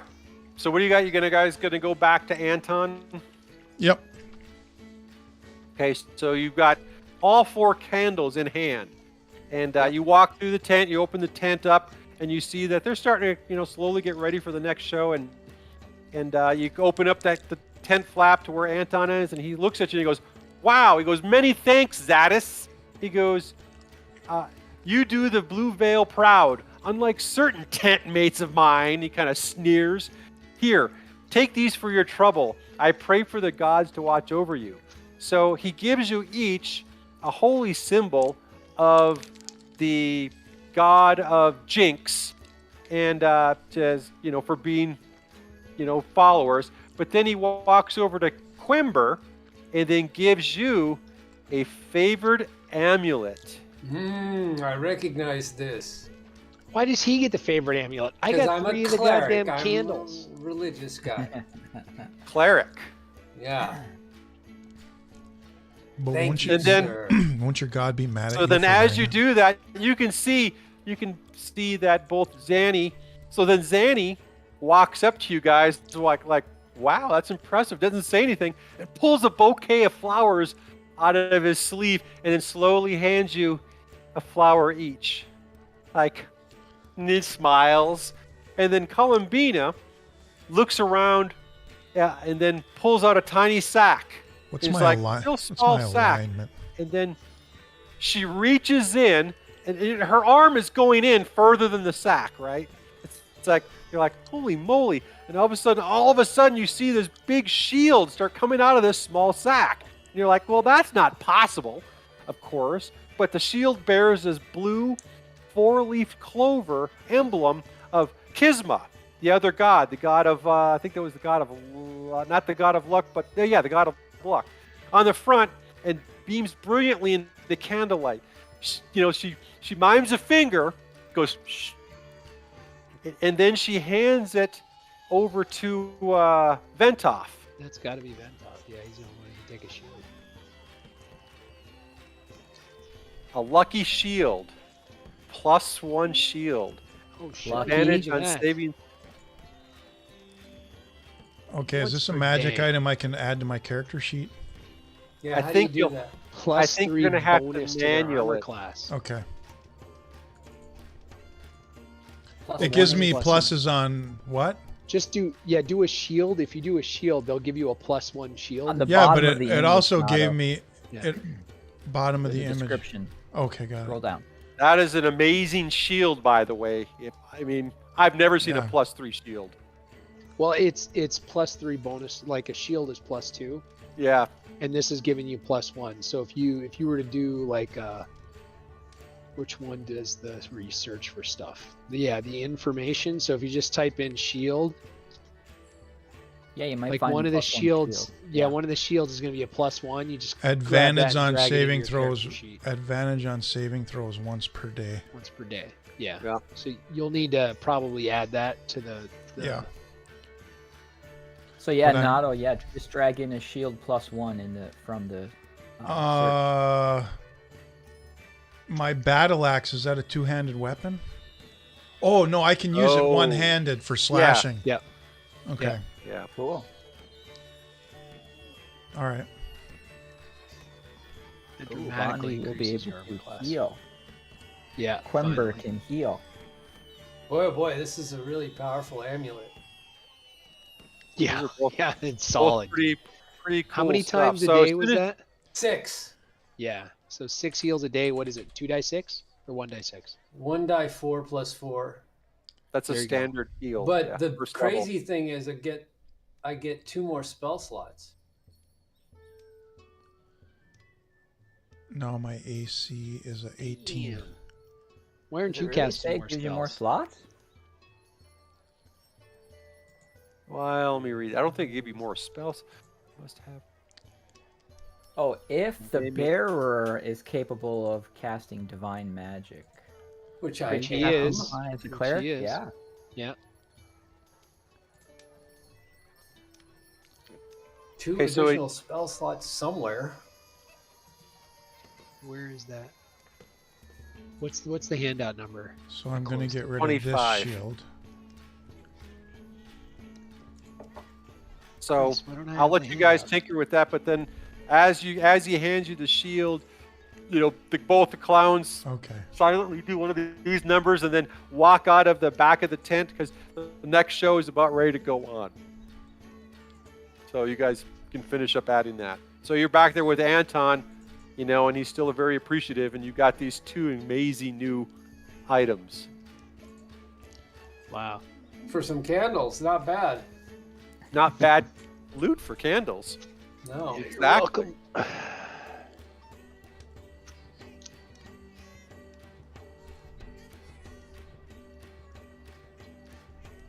Nato, I just sent you a DNS service to try to use instead of Spectrum, and you should probably get better service. Okay, you'll have to tell me how to do that at some point. Yeah, it should have instructions on here. Okay. But anyway, this is Cloudflare.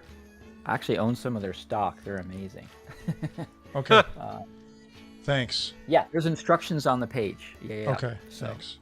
Definitely try it, and then your hops should go down, and hopefully your speed will get better too. All right.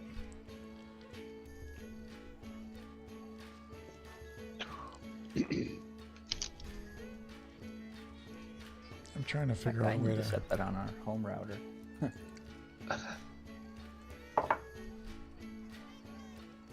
All right, sweet. So you guys got some good items. That was the Tent of Jests. Tent of Jests. I don't know where to put this thing so that I can save it. I guess I'll just add it. Just equipment. Yeah, I just don't know how to put the whole description in there. That's all right. You should just click and if you click and drag, like if you click and drag and drop the shield, and then I click and drag wherever it shows up.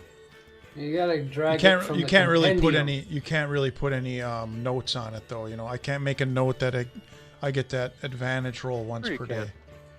Props you can add that mods. in the descriptions. Yeah, and the property underneath, like uses a resource. It's equipped, uses a resource, has an attack, property, and then mods. Sorry, where are you looking? So if you go underneath your money, and you've got the item name, if you clicked and dragged, it should have dropped in there. Yep. Okay. And then when you highlight, well, just put your mouse over that row. There's a little gray dot far over to the left. Oh, click on that gray dot, it turns black, and then just scroll down to properties, and if you click next to properties, you got it. I got it. Nice. Yeah, just you can copy and paste right in there. Nice. Thanks. Yeah, we were figuring this stuff out when you were DMing all those dungeons before Nato. So you ran us through a lot before we started switching off. Cool. Huh, yeah, there's even a description in there. Yeah. And you can modify it? Huh. Yeah, you can put mods or props. Yeah. It's just stuff to add to the content underneath. Right. Yeah. I did that all the time. If you click it as a resource, I usually put it in that box to the right that is features and traits. Like I'll add an item in there just with notes to myself. So I would add the shield and I would copy and paste that whole description and I would put it on an item. Yeah, if you put like if the shield is a resource and let's say it has like 5 charges or something like that, you put it into the items and then you click use as a resource, and then above those descriptions that Kaitis was talking about, those little box side by side boxes, those are actually, you'll get a box there that'll match that piece of equipment. So cool. Where are you putting this stuff again? Oh, that's cool. Yeah. So if you mark it as a resource, then it becomes it becomes something. And let's say that you can use your shield to like bash and do damage. Then you click has an attack, and then it puts something up above in the name, attack, damage columns as well. Do you see what changes, Bondi, when you click use as a resource? No.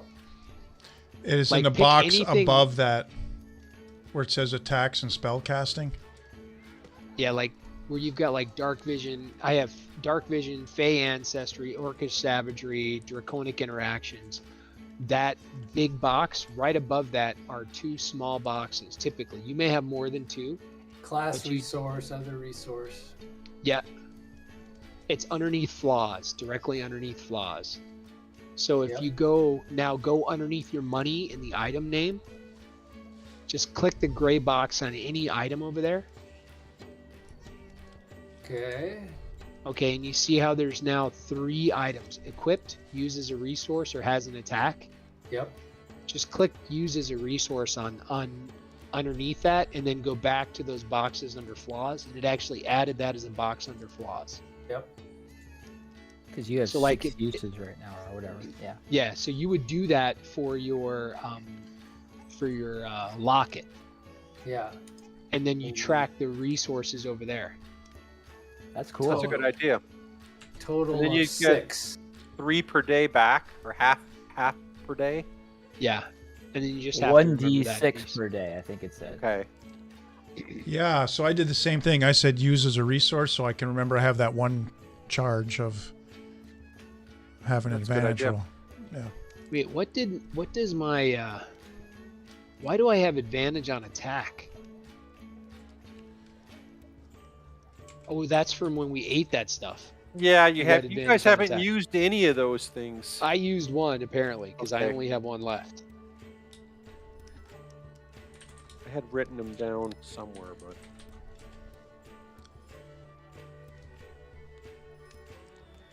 that's pretty cool. So you guys, use for eating them. Remember, you guys ate at Sensei's wagon, and you have 1 advantage roll for single use. Now Nato's got an advantage roll on initiative. There's a lot of you guys are gonna have to keep track of that stuff. Yeah. Plus, you got the pipe weed or the pipe stuff. Yeah, I still have the fig leaf. I haven't smoked it yet. Yeah. All right, so you guys ready? What does that fig leaf do? I'm gonna write that down real quick. Do you remember what that did? If I got a freaking 18 armor class. Frog pipe. 15 minutes. I have to go look it up. Yeah, I think I have it too from last time because we also got some from the kids, from the twins. Right. Yeah. Advantage on attack rolls for 15 minutes. That sounds right. Okay, so it's 15 minutes of advantage. That works for me. Let's go check out the forest, guys. Well, let's finish our rounds. We got another tent to go through, the gambling tents. Let's check out the gambling tents, then we'll check in with the guard, and then we'll go to the trail. We skip the archery range and skilled arms. There's an archery range? Oh. Well, we'll hit that after the gambling tents, and then we'll just make our way out. All right. That makes more sense. Okay, so we can go buy the sweets again. There you go. All right, so as you guys start making your way towards the gambling tent, let me...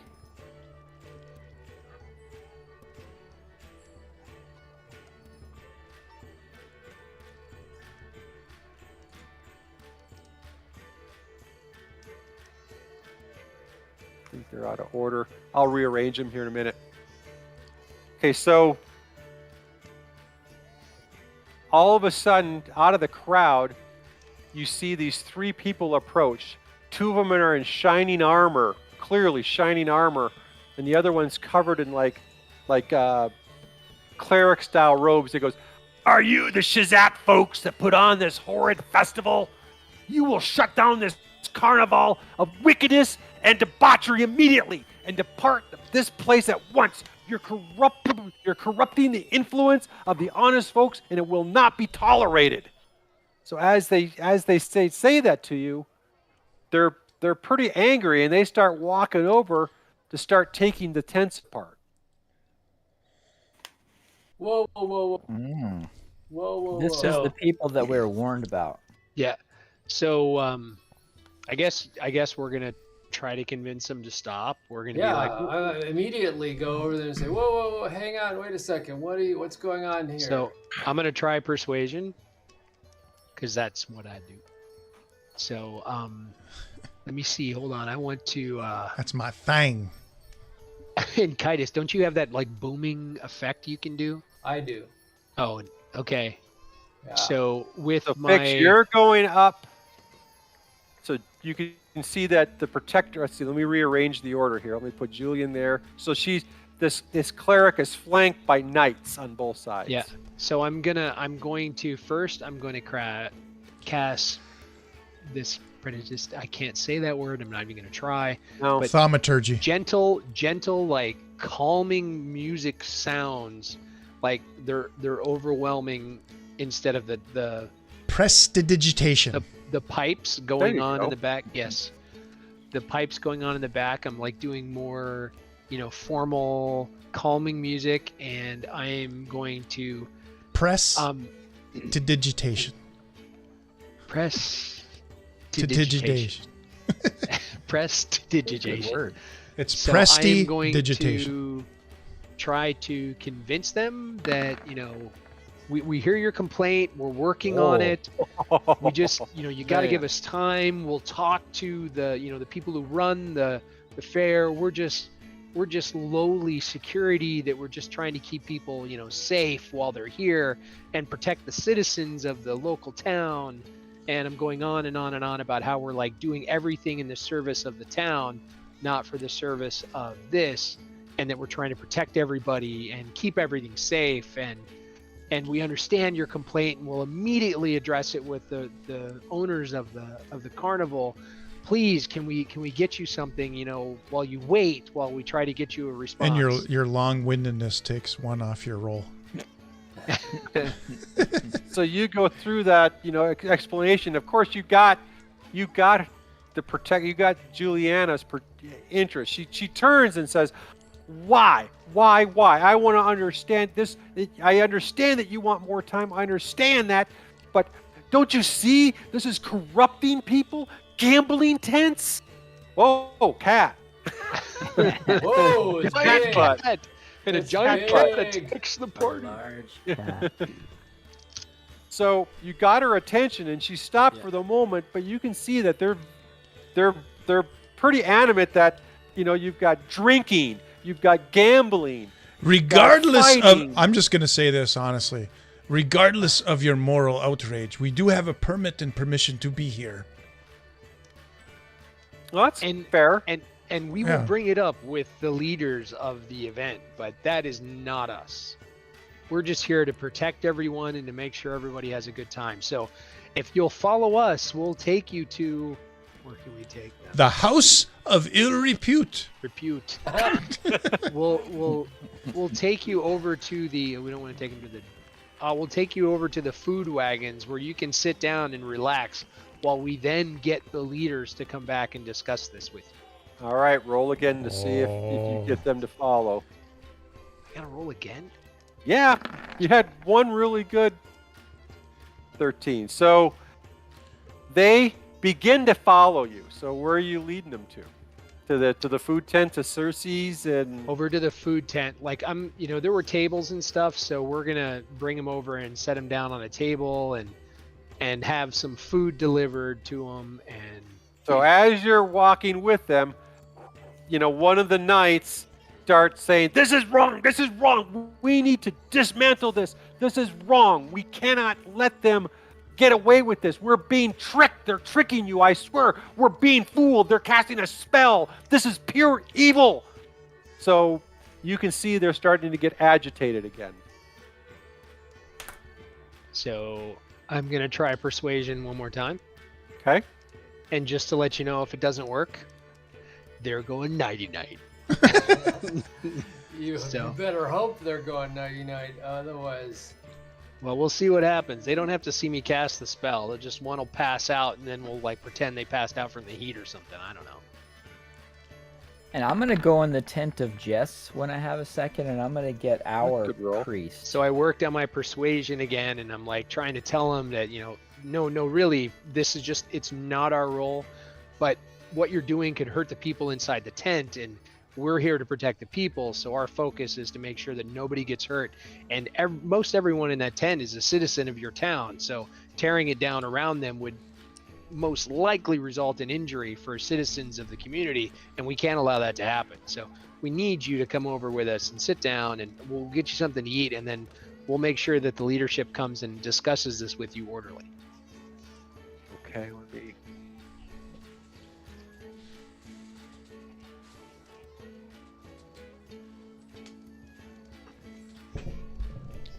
Okay, so they follow you. So they're like, they start to calm down. They're like, well, maybe we can have a talk with their leadership to see if we can alter some of their, the beer is awful, the gambling tent's awful. Maybe we can change that to be something different the next time they come. So they start following you. Okay. Make sure you get them like some juice. Don't buy them any beer or any liquor. I'm going to ask Fleegan to dart ahead and clear a table and get us some food and some water for the table. So have the table prepared. All right. So I'll sprint ahead if I can. Yep, you can dash. You can dash. 60. And I'm going to also look for the leader, Borag's wife. What was her name? She was in this area, I think, right? Borag's wife is... Liana? No. That's my mom. That was session 3. I've got them all in here, too. Let me find... Borag and Kalnesi, the half-orc. She was at the wrestling tent. They're both at the wrestling tent.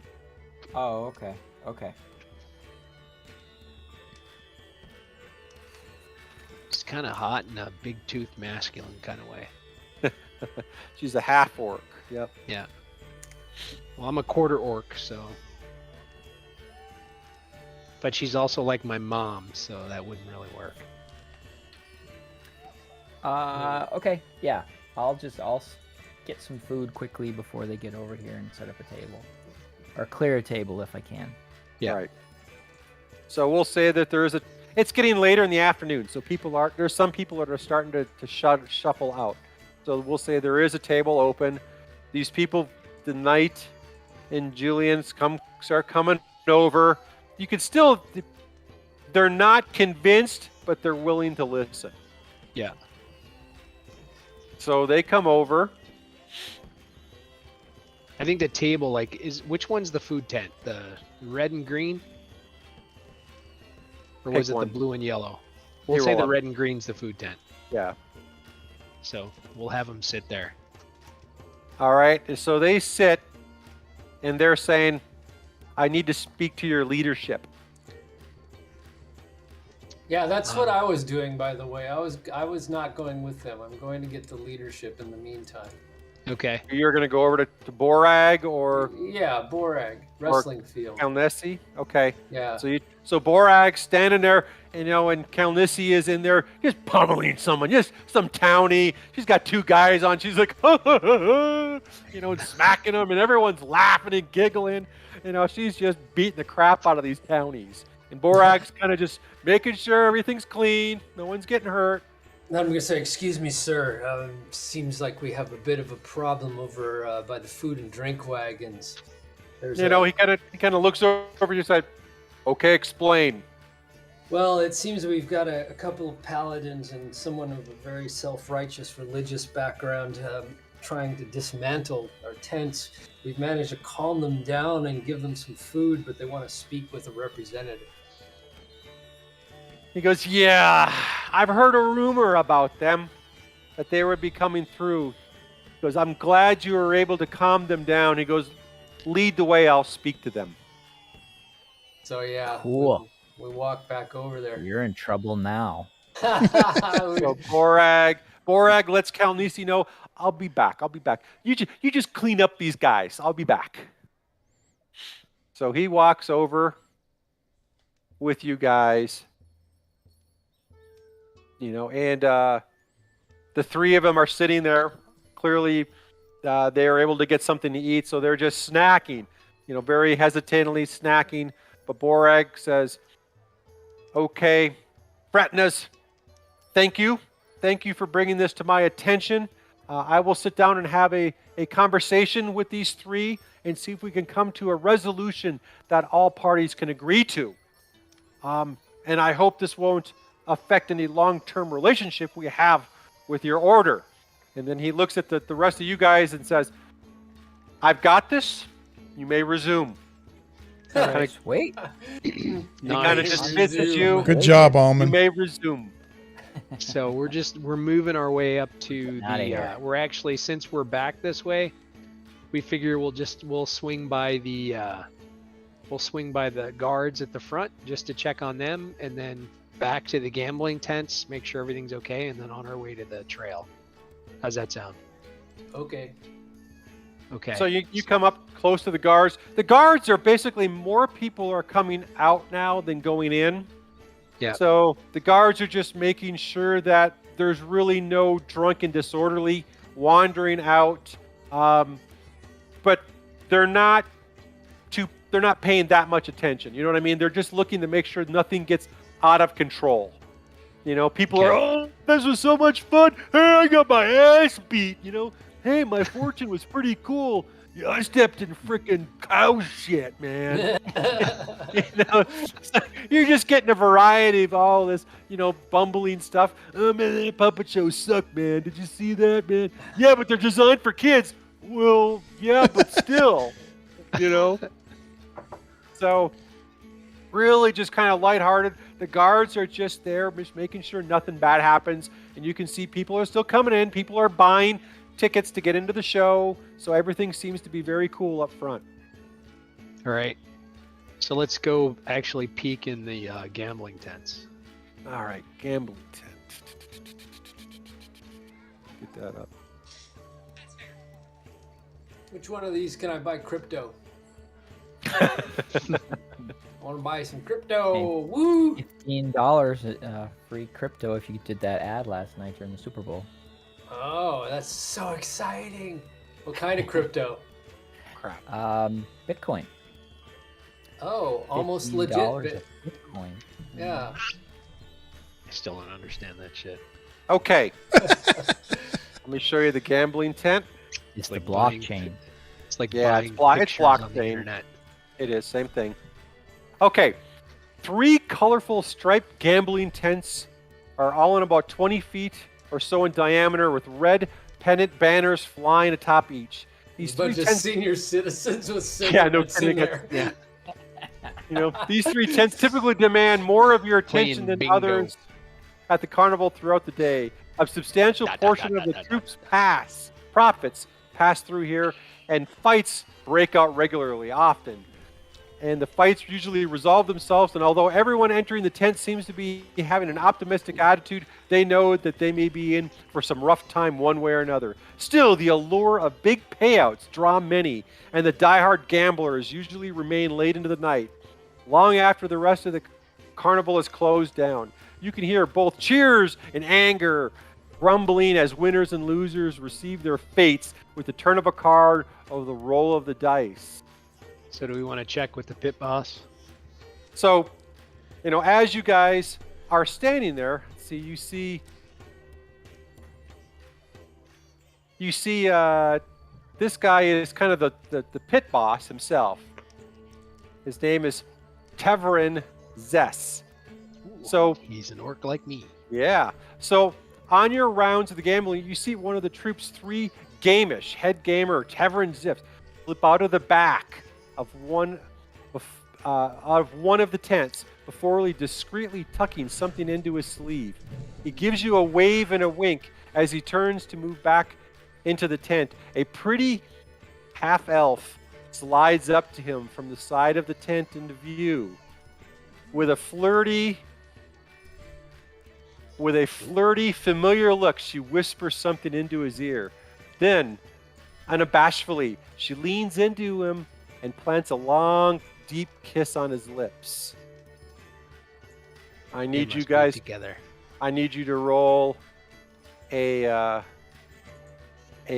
DC perception. Perception check? Perception check. How come I can't? So as soon as she drops a big kiss, so 4, she gives boom. him a great big kiss, and then she starts wandering into the crowd. However, Fleegan, Fix, and Quimber all notice that she clipped his purse. So she snags Zess's purse and starts wandering into the crowd. Hang on. Oh, we got. Ooh. Can I cast a spell? Traitor. Yes. Hang I on. want to cast a spell. Hang on. Fireball! I have a firebolt. I gotta. I could torch her like I did the last femme fatale. I could magic missile her right between the eyes. Okay, hang on. So she gets a little head start on you guys as you guys were thinking through this. So she starts to wander off into the crowd. So she's got a little bit of a head What's start. up, corpse? On her. Past us? Yeah, where is she? I'm She's got a little bit of a head She's down start. here. Yeah. I'm gonna go to the. Oh, she's outside already. Yeah, she's outside already. What's the target? Like, what would be your target? Like I'm most of my. looking. A really good guy from the community on Twitch just stopped by to say hey. Nice. Yeah. Nice. Hey. Corpse welcome. kill. Corpse kill gaming. Welcome. You're gonna see us beat up on a girl. Yeah. Yeah, buddy. Here we go. Who's probably gonna kick our ass? So what are you guys gonna do? As you guys are talking, she continues to drift. I cast a spell and I say stop. I didn't notice, so I'm like, asking. what the hell are you all doing? I'm asking you're gonna- Tevrin, did Jillian just take your purse on purpose? Because maybe it's part of, some handoff or something. Maybe I should wait to say this. Nope. It's okay. It's all right. So is that what you're gonna ask him about that? Yeah, I'm gonna be like, Tevrin, she just walked away with your purse. Was that on purpose? Okay, hang on. Corpse thinks we're a troop of handsome fellas. Yeah. So Nice. he looks at you and he goes, she is of interesting taste. She goes, I kind of let her steal the small purse. She didn't get the big purse, but I know she clipped me. But I do still love her. Okay, no need for her to stop. Is she one of us? I like your style, dude. Is that a coin? Is that a coin purse in your pocket? You're just happy to see me. It was worth the reach. It was worth the feel. So you're going to let her go? Yeah. Yeah, I mean, he All right, knows. so she'll wander off. She wanders into the crowd. It's his way of tipping her. Yes, apparently. Good call. What you got cooking, dude? So, all right. That's creepy So looking, are man. we done? Like, do we need to check all 3 of these tents? No. Okay, so The only thing that you haven't checked is the archery range. So we're gonna move to the archery range, and then we're gonna follow the trail to the well. There are several wells. Yeah, well, we're gonna go to the first well, the one that we have the map to. We got a map with broken English Got a on map. it. Where are you guys? Oh, wait a minute. Where are our tokens? Center us. Do it one more time. Oh, there we are. Okay, you guys wander to the archery range. Oh. Is anybody a ranged weapons person? Well, let me go. So, on the far eastern edge of the carnival, a series of rotting dumps and old sacks full of hay have been lined up at the edge of the woods. Aspiring archers and would-be woodsmen challenge the Hanataz to a contest of archery and knife or hatchet throwing. Closer to the tall tent, a rope ring allows wagering on melee battles that are fought using blunt weapons. Nice. Kenzie, how's it going, Kenzie? Archery range, where Cray the Blade. Put up Cray the Blade. That's my master. Yep. So Cray the Blade. Stoically, you walk up to the area where Cray the Blade, stoically quiet as ever, is engaged in a knife-throwing bout that is closer than you imagined possible. His opponent, a slight man with patchy red hair and a twitch in his left eye, is unimpressively looking, to say at the least. Yet he seems to be giving Cray a rare trial of his true skills. Nearby, a mixed group watch the contest with great interest, clearly showing that bets have been made as two men weigh each knife in their hand and prepare for the next throw. Byron, we get Byron the Blind. I think you guys have met him once. Yeah. He was down in the ring. Yep. Oh. So Byron the Blind. You guys can all say hi to Kenzie now. Kenzie has stopped by. She's another person. Byron stands off to the side. Hello, Kenzie. Hi, Kenzie. Seemingly staring off into nothing with his blind eye, he nods in your direction as you arrive. So what are you guys going to do? The little guy, the blind guy, nodded at us? He's the guy that we were like, oh. So that's what's going on. That's a great movie, though. You think I'm wise. Okay, so you guys are just standing there. So I'm going to lean over to Fleegan, and I'm like, Fleegan, you want to make, should I make that other guy lose? He's your master, that's why I'm asking. I'm like, yeah, I can lend a little assistance there. You don't think these guys can detect when there's some kind of magic interference? Well, you just gotta go over and touch his hand. Prestidigitation, the prestidigitation, or whatever. I can't say that freaking word. Presti. Digitation. I said I think Presti. would get mad. Digitation. He can do this. He thinks okay. You know how I know how to pronounce that? It was from watching Scott Johnson's D&D podcast. Okay, so you watch as each man throws a second, third, and fourth, each time matching shot for shot. Then the slight man makes his final throw, striking just to the right of dead center. The crowd cheers before falling silent to watch Cray. With a flash of the silver, perfectly balanced blade sinks it down the field, only a hair's breadth closer to the center mark. Cries of joy and outrage ring out as the wagers are collected and paid. Then you start hearing from the crowd, no one stands a chance against that one. It's a fool's bet. Everyone else kind of stands around and nods in agreement and grumbling. I have a dagger. Well, Byron cocks his head and looks at one of the complaining men before gesturing towards the party. How about these fine youngsters? Would a few of them be more of a suitable challenge for a grown man such as yourself? He adds in a condescending chuckle. The man's eyes flare in anger. He begrudgingly says, fine, I'll compete against your brats. Just don't expect me to go easy on them. I'll shoot the bow with one. My pal Jan will throw a knife with another. And then, if they want to get dirty, Big Ned will sing sticks with one of them. And I got 10 gold on each that say that we win. I have +5 attack with my dagger. So, just so you guys know, backstory. You guys recognize the trio from the previous days. The man's name is Wardston. He has a full beard. I'll show him in a second. And along with a longsword, he is carrying a bow with a quiver on his back. His friend Jed is a skinny man with red hair and scraggly red beard. Big Ned is huge, standing perhaps 6 feet tall, 7 inches.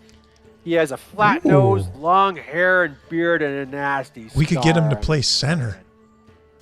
Yeah. None of these competitions are me. How are you guys looking? I mean, I got +5 attack on dagger. Step aside, lads. Kaitis, what's your strength? So yeah, what are the skills going to be? Like, are we going to? Hang on, I'll get to that. We have to. We're consulting with one another. We're consulting. Right. Let me get all the characters now into the token layer for you, so you can see them all. Ooh, is that fella a dwarf? No. So the competition, there's 3 different competitions. There's archery, knife throwing, or melee with a club. Ah, that's me. That's Really? Yeah, I'm the mace guy. Yeah. What's your Okay, what's your to hit? With the mace, I get +5. Nice. Really? Ooh. But I And think remember, it's you can proficiency is a mace the same as a club? I mean, it has little spikes that come out of it. It's basically like Negan's baseball bat. Well, you could use a club. It is a club. The weapon of choice is a club for the melee. Yeah. Because it has to be. Well, they'll give you one. There's clubs laying. Yeah, you just have +5 in general, right? The mace doesn't have some kind of bonus on it itself. No, I don't think it's any. So you can still. The club. So the difference. Yeah. See, proficiency with blunt weapons. The mace is the difference is the mace does 1d6 bludgeoning. The club does 1d4. Yeah. That's the primary difference. But you still get your attack bonus. Yeah, you should have a club if you've got a mace. Well, they got him here. Yeah. Yeah, but don't mess up your club. If your if you have proficiency with a mace, you should have proficiency with that kind of weapon. You'll just have to drag the club from the condemndium or pedemdium or whatever. Compendium. And then just add that. Well, I have proficiencies in simple weapons, martial weapons, and then specifically the mace. So I think it all adds up to quite a bit. All right. So you guys want to challenge one of these, or the Wardston, Jed, or Big Ned? Kember says I could do the archery or the knife. Either so one. here's Warstein. Well, Nato has +5 on the dagger. Somebody's got to do archery though.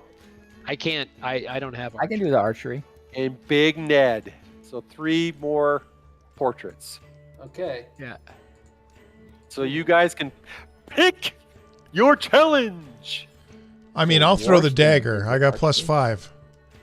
So we got +5 on dagger. We got +5 on club, and Kaitis, what do you have plus on your bow? I got +6. Whoa! Oh. So do you want to take? Well, want to take with dexterity, man. So do you have a bow and arrow on you? Yes, I have a short bow. Okay. What does the fig leaf? Wait, what does the fig leaf do? Again? It covers your privates. Advantage on attack rolls. We're smoking. You guys are smoking the. You're smoking the fig. You're like, wait a second.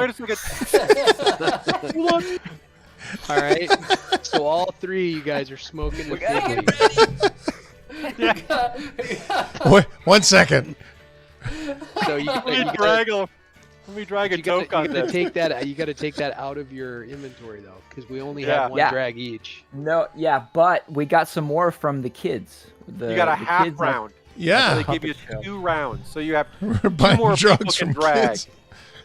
or 2 drags on the kids.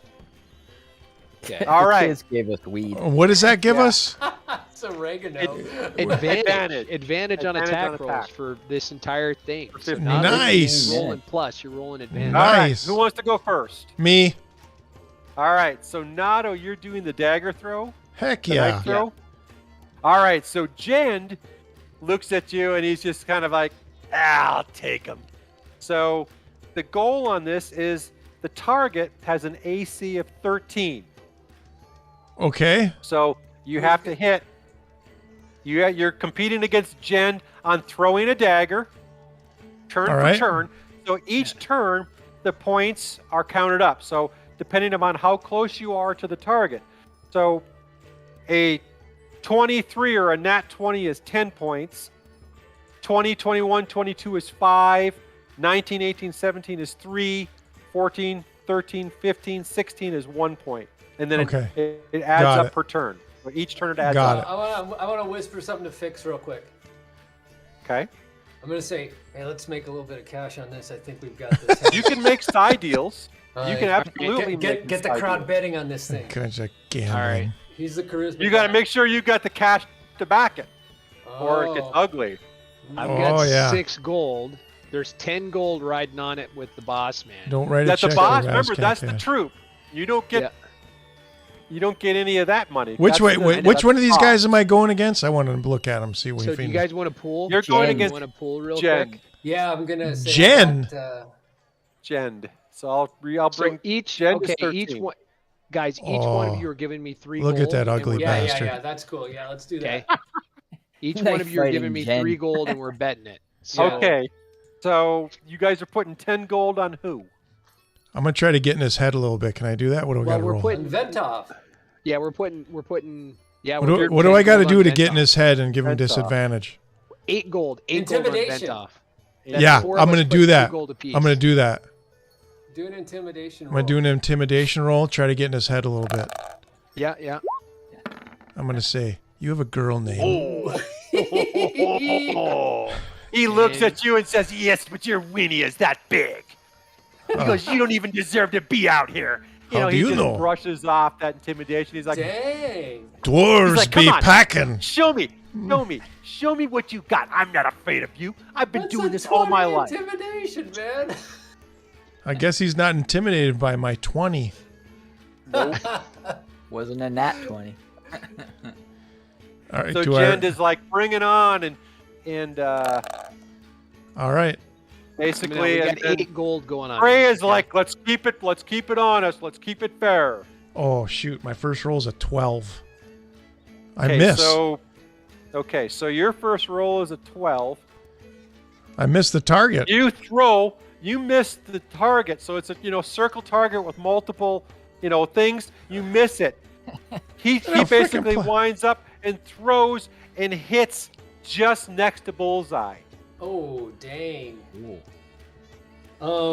This could get ugly, boys. 5 rounds. Did 5 you get rounds. Advantage? That's just one. That's You're just supposed one. to get advantage on that. Yeah, 12 and a 1. I did. Yeah, I rolled a 1 and a 7. All right, so second round. Second round. 5 rounds, guys. He goes, my throw. So then he lines up very carefully, and he throws, and it hits, but it hits the outer ring. So he gets 1 point. Then he looks at you and he goes, you got some catching up to do. Don't be afraid. Don't choke. Shut up. Oh! A 23. Boom! I split his dagger. So you actually hit center. So you go wham! Right dead center, and he's like, shit. You could see that all of a sudden he was elated that he was kicking your ass. All of a sudden you see his face kind of drop like, crap. He goes, all right, your throw. So you got your next throw. I get to throw again? Yep. Ooh, I missed. No, I hit. 16, no, 16. You hit. So you that's hit right, the outer ring for 1 point. Okay. So then he lines up and goes, boom, he throws, and he hits the middle ring. So there's the outer ring, middle ring, and then the center, and then a bull. So he hits the next ring in. So he's like, ha, you may have got a bull, but I'm catching up to you now. So now it's his turn since he led on that last one. So he lines up and throws, and this one kind of just, for whatever reason, it's like the dagger was missing half of it. It kind of just flips into nowhere. He's like, shit, where the hell? Yeah. It's like, so it's now it's your throw.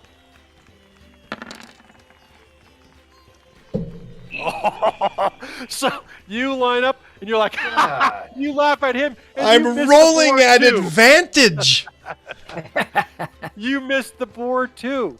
So he's like, well, since I had last privilege and both of us missed, he goes, my turn. So then he lines up, goes, boom, bam, dead center. Oh. He goes, beat that.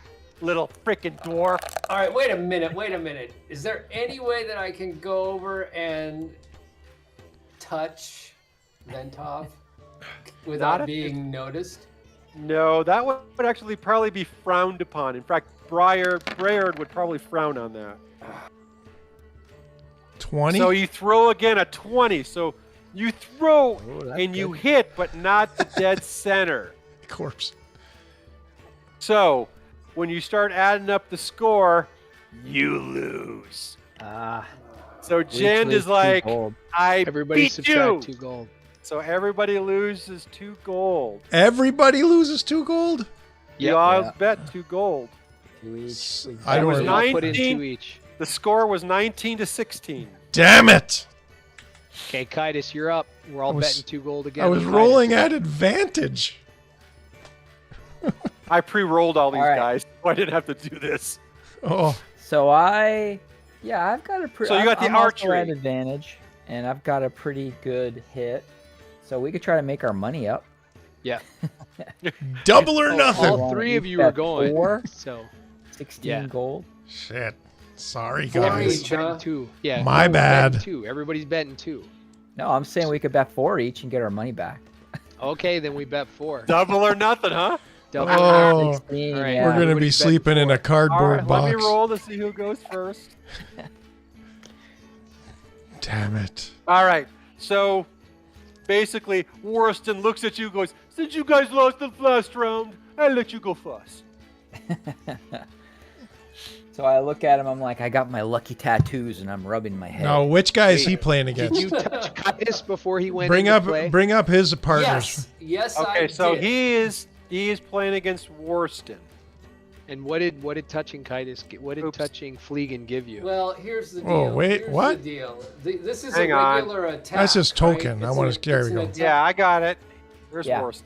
This is an attack roll, correct? It's an Yeah. attack Yes. roll. This guy So looks I demented. can add to an ability check with guidance.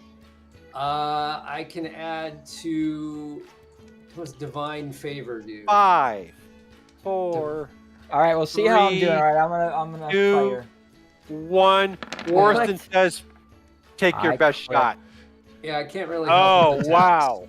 Okay. With attacks, So- I can't help. So Fleegan lines up, carefully aims, and lets it loose. Bam! Dead center. 10 Yeah. points. Dead center. nice. Oh, nice. Nice roll, 10. buddy. Yeah. Better make back our money. Warston goes, he looks at you, goes, pretty good, boy. That's not bad. He pulls back, lines up, phew, lets it loose. You hear, thump.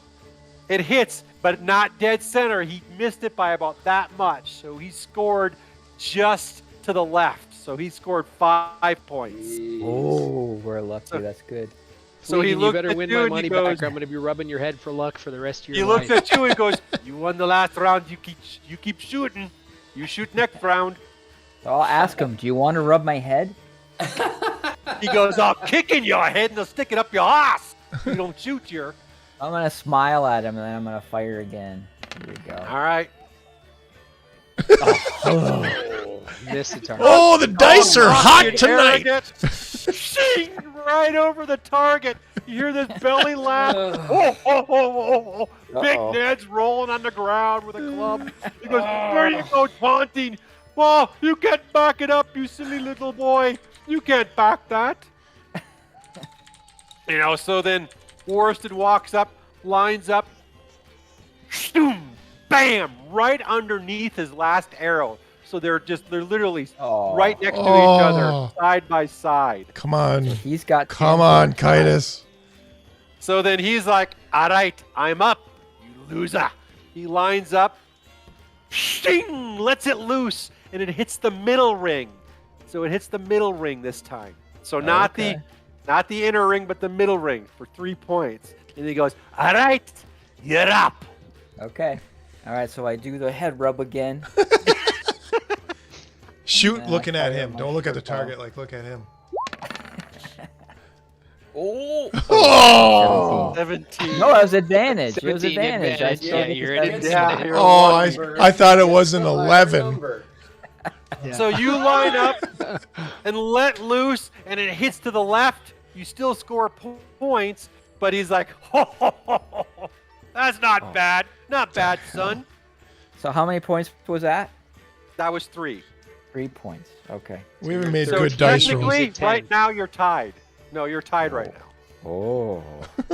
Okay. Actually, I take that back. So so you shot, and then it was, so he shot first, and he shot right underneath his last, or right to the left of his last one. So right now it's tied at 13 points each, and I guess he would go first since he had the 5 on the second turn. So he lines up, careful aim, lets it go, bam! Hits right next to the last one for 3 points. So he hits that middle ring once again, looks at you and says, all right, son, you're up. Right. Okay.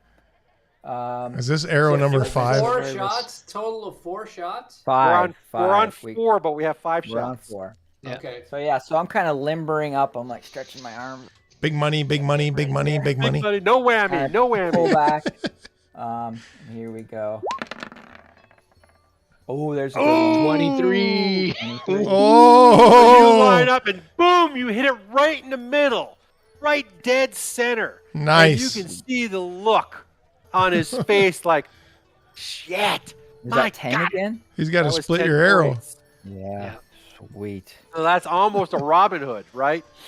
So he's like, crap, that's awful. So now, he knows that, you're winning. He goes, all right, you've got honor. Last error. You better make it count. Okay. All right. So I wink at him before I shoot, and then I fire my short bow. Oh! How do you get 2 twos?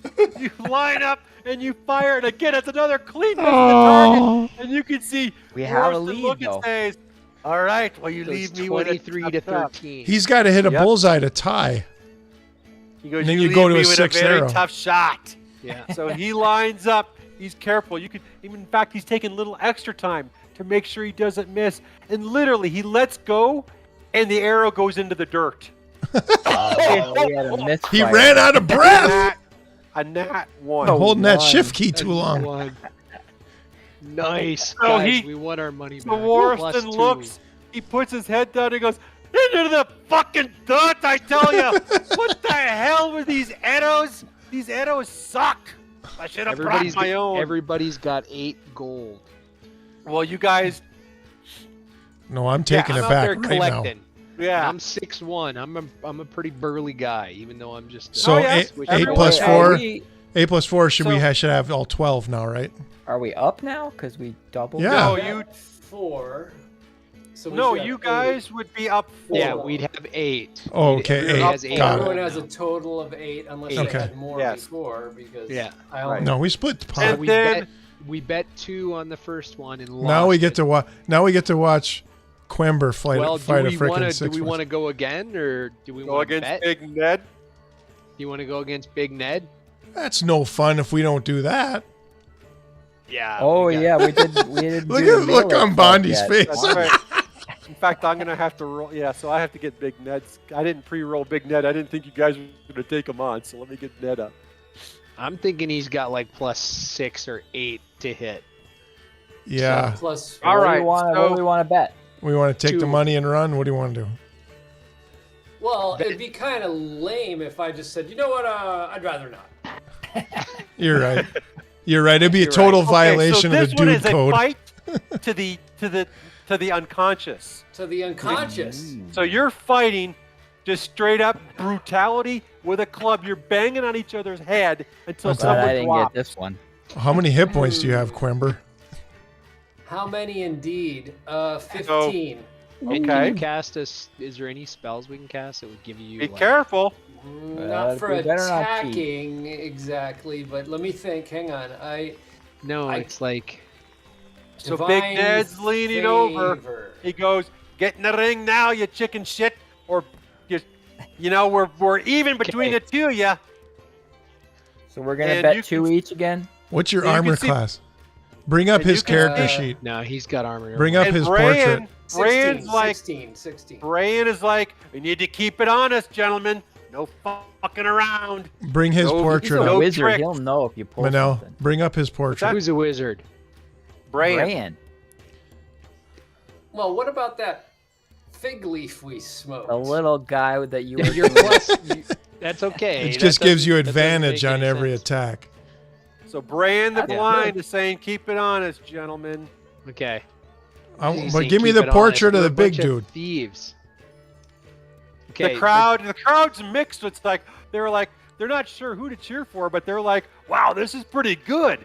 I mean, Okay, we're they attacking lost it. one and won one. So Manel. is someone going to take on Big Ned? Big Ned's standing there with a me. club. Manel, gold bring up the Four? portrait of Big So Ned. drag Four? a club. 4 or 2. 4 or 2. 4 or 2. Manel, Yeah. I say bring 4. up the portrait of Big Ned. I say 4. Portrait of Big Ned. All right, let me find Big Ned. What are you guys betting? Bondi, what are you betting? Whatever everyone else is. Kitus, what are you bet betting? 4? No, that's I want to not bet bad. 4. All right. All right, 4. Okay, we're all betting 4. Here is Big Ned. Oh my No, Big god. use Ned's ending big. even if you win. Well, Big I'm Ned going is to be big. 2 down. He looks like Yeah, some we'll be kind 2 down of. if we lose. Okay, if so we win. Bonnie, Viking you need hero. to drag a club into your inventory. So go into the What- D&D search. Dude, just what- type for club. What's your drag it armor in. class?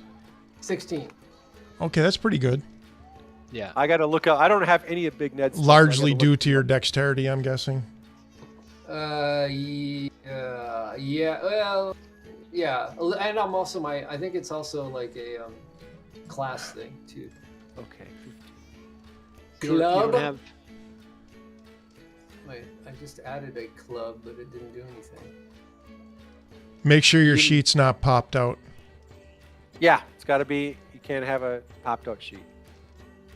Okay, club. I do get a +5, and That's it's fine. 1d4 plus 3. Yes. It came, All right, in, it came in just so- fine.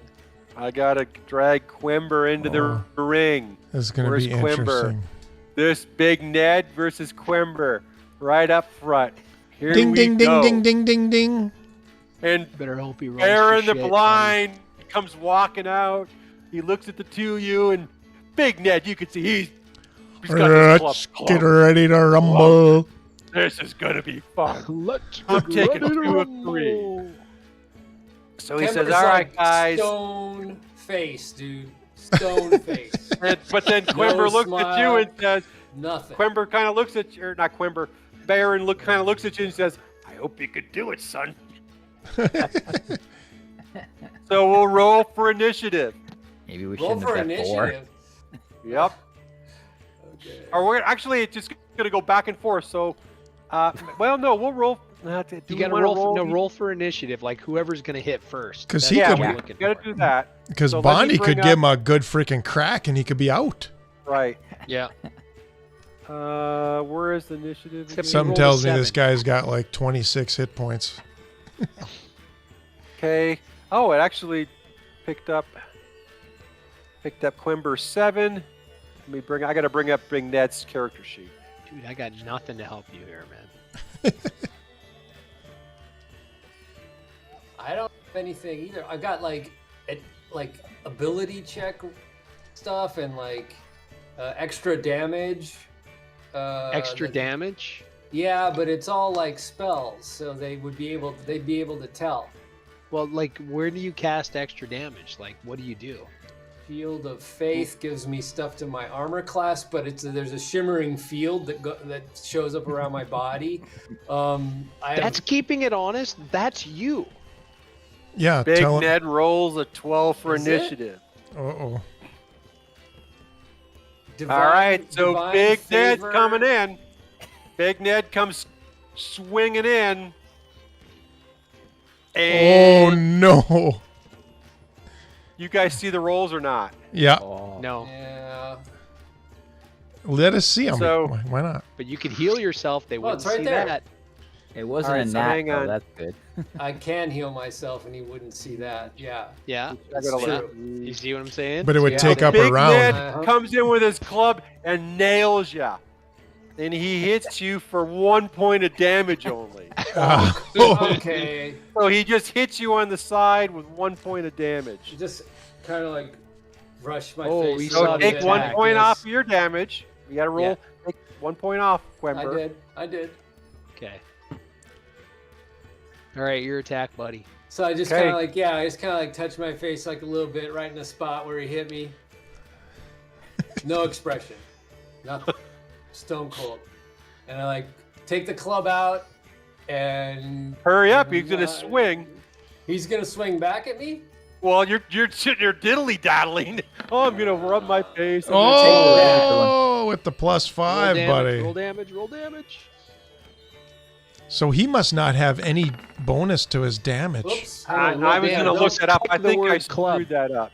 No, I didn't do the damage yet. Click the word club. Yeah, my mistake. So I got to look up his attack because I had to add the club. So you did 6 points. Nice. Macaroni.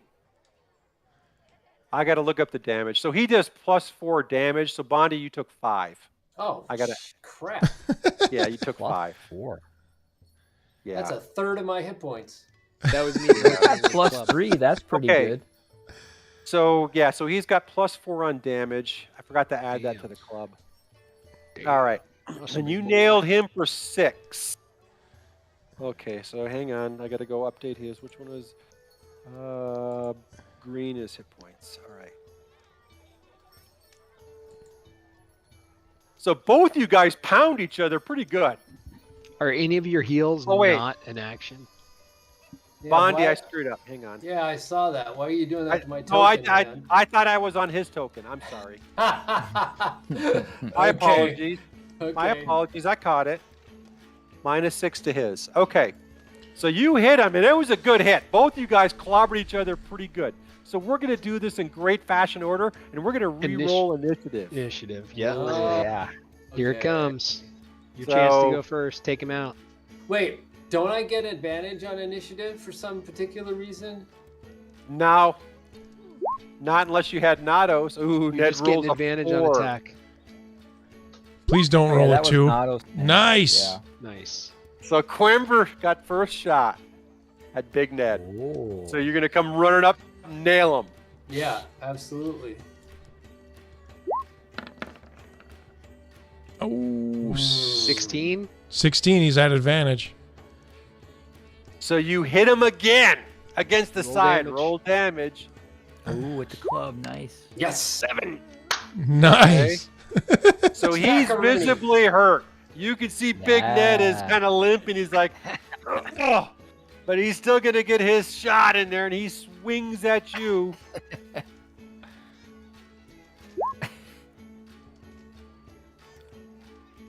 Ten. Misses. Oh, Big Ned misses. We're gonna be rich. So I'm going to clear the turn order again. Oh, shit. I'm the only one who lost. Big Ned rolls a 5. All right, Quember. Big money, big money, big money, big money. Yeah, with the nat 20. That's a good. So Ned's kind of limping around. You can see he's visibly hurt. Does and here comes Quember. No. Here comes Quember charging in. I'm gonna do a little shuffle step. Right before I get to him, a little shuffle step. Don't get fancy. Yeah, buddy. Roll your damage. Come on. Roll damage. 4 plus 3. 4. 7. Yeah. Oh. Knocked his ass out. You hit Ned. He goes, oh, and he hits the ground. And Brian walks out. All right, everyone, the match is over. Yeah. And he kind of walks over to you.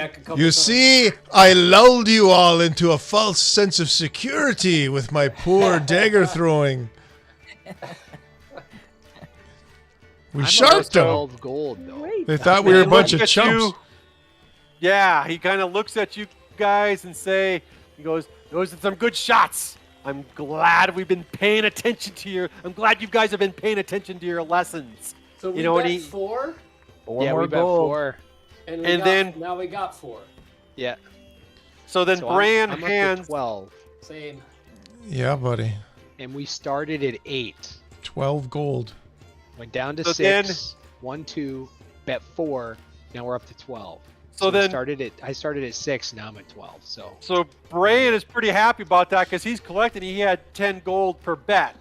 So he actually made some money. So he walks over to Quimber and hands you a gold, and then walks over to Fleegan and hands you guys a gold piece each. And they kind of, looks at Bentop and says, I think you need to focus a little bit on your eyesight there. I think you need a little more work. Give me a gold piece or I'll throw a dagger at you. And he looks at you and says, take your best shot, little laddie. All right, I was bluffing. He goes, I know. Smack a blind guy. All right. You're going to pull a Master Poe on me. Wow, that was pretty intense.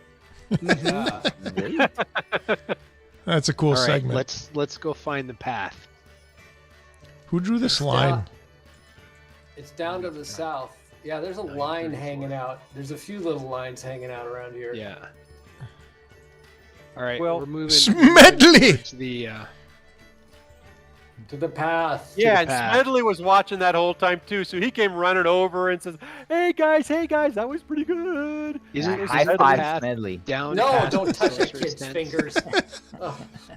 Isn't the? We should look at the map. Yeah, it's bring down up your south. map. It's straight south. Yep. Yeah. So we're going to the south. Anything? Yeah. Let me see if there's anything here. Or by the tent of Vales. We want to stop in and see what's her name again. Mava. Do we catch a glimpse? Can we see her portrait one more time? Yeah, just a quick little peek in there. We just want to. Yeah, we do. We want to peek at Mava. Just to say hi. We're juvenile, so we're definitely going to be doing that. Just like hi, yeah, like hey, what's up? Can we snap a photo? We happen to be here right when you were here. Yeah. Go figure. Weird. Wow. What a coincidence. So weird. That is so crazy. Who would have thought? Wait, we're all like trying to get. Thanks, Minel. We're all like trying to get a good look at cartoon boob. I just want to see a shot of that under boob. Oh, Mava. Yeah. All right. That's enough. That's enough. Okay. That's enough. Now we're working our way down. All right. So. Did she say hi? Oh, she knows who you guys are. She smiles and she'll wave. She's polite. You guys are part of the troop. You guys are like brothers to her. She's you guys particularly into short men. Imbeciles. Her bio says she likes short guys. Friend zone. Okay. All right. Friend zone. Now I got to change up some stuff here. Hang on. Hey, I've got red hair just like her. Maybe we go to the same hair dye person. I've got red hair. You've got red hair. Red hair. A coincidence? I don't think so.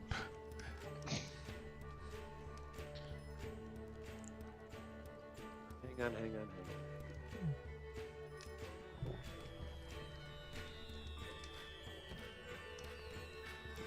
Okay, so you look at the map and you're like, I'm pretty confident that it's hanging out by, just south of the Sellers Row. So you guys start wandering down. I see Ventoff is anxiously wandering down the trail ahead of y'all.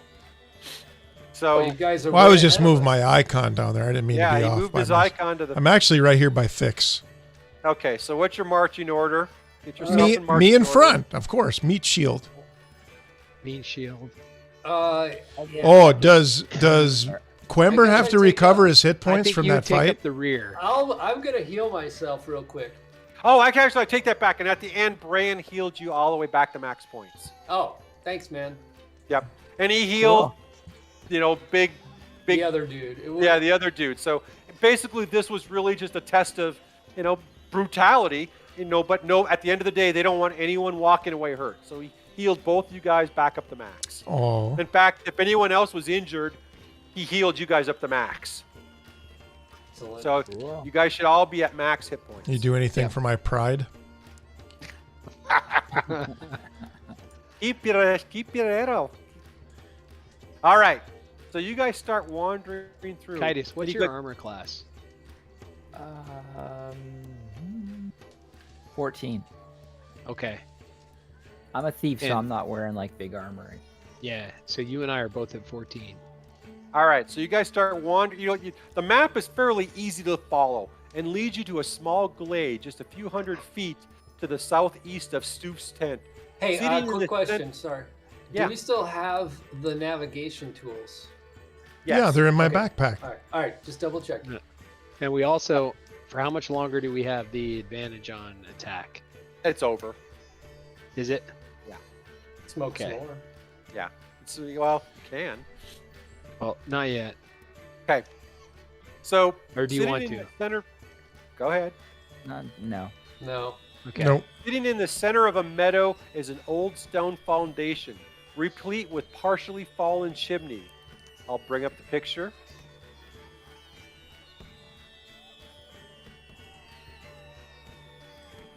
Of a long forgotten homestead, leafless creepers and vines cover much of the old stone structure.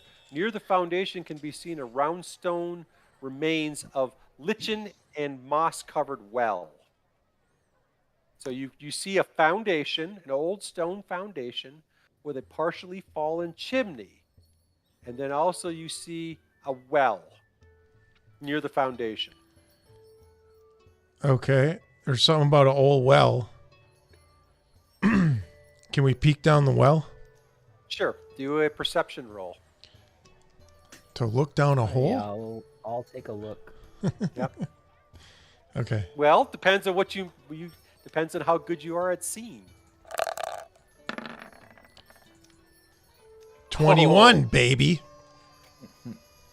All right, everyone else I know roll. the exact fauna of the lichen. Well, I'm going to roll my perception. 2. Good job, Quember. What are we're looking down a well, so we just roll in perception? That's right. Okay. Yeah, I can't see anything down the well. Okay, and Nato, I rolled my roll too to see if you see what you saw. So basically, so you guys are all looking down this well, and you see some of the lichen on the edge of the well has been disturbed recently. So it's a mossy growth, but you can see that it's been moved. And also at this point in time, you know, when you're looking down the well, all of a sudden fix, you'd need to roll perception. Oh, you did. Okay, so now roll another perception, Fix.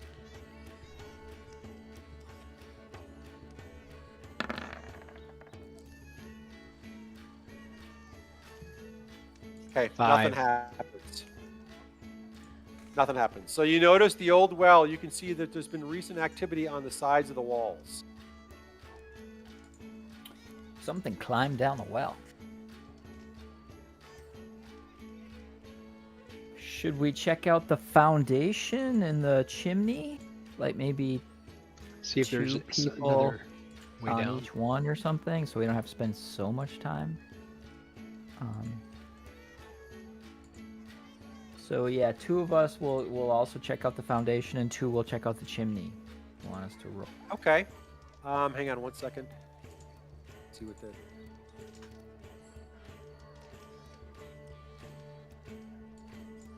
Okay, so as you look at the foundation, you can see the wood beams inside the foundation are very old and rotted, and you just kind of look at it. It's like you kind of put your hand on it, and you're like, these are pretty spongy. So you know that. Ooh, you know, spongy. Not good. You know, it's spongy. Spongy wood.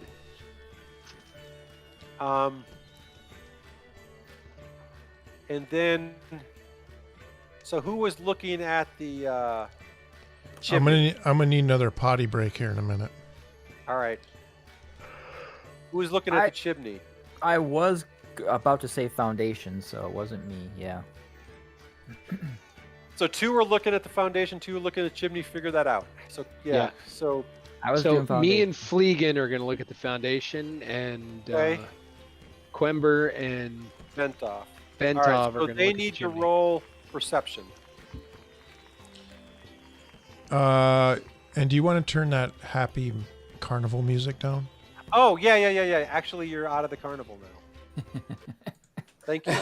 Yeah, so weird. Like being in the forest. I got some music I'm playing. You got some forest music? Actually, I've got Do I want to play this or not? I've got something going for the stream. All right, I'll play this one. I need to play. Oh, okay. Oh, that's good. Ominous. That's very ominous dungeon music. So Nato, you need to roll perception. Okay. Okay, so Quimber rolled. I need Ventoff. Okay, so Quimber is looking at the chimney, and you see this really odd-looking loose stone that just doesn't seem to be. It doesn't fit right on the chimney. I rolled a 3. Yeah, Quimber noticed it. Yeah, that's why you didn't notice it. So Quimber notices this stone. It's not mortared in like the other ones. It's really loose, and it's just, you're looking at it, it's like, that's an odd looking stone. Doesn't seem to fit right. All right, I'm gonna wiggle it. Okay. Is it big enough for me to like handle on my own? Oh yeah, absolutely. And I'm gonna wiggle it. Yep. Okay, so you wiggle it. It's like this it wants to pull out. It just wants to slide out. Yep. So you slide it out. Yep. And what? And going to carefully look inside the place where it came from. And you see a little jar in there. Little jar, and you can see things in it. Something's in this jar. There's a little jar in here, guys. More weed. It's more of that fig stuff. I'm gonna ask Fleegan if he'll come over and have a look, make sure this thing doesn't have any traps. That's a good idea. Okay, good call. Roll. What's the sign from Big Trouble in Little China? When they take the stuff as they're going down the elevator. I do not remember. It's been a long time since I've seen that. No. So should watch that again. Clearly, Fleegan looks at it and says, he's looking at it and he's studying it. He goes, that looks like a jar full of coin. That's all I can tell you. Huh.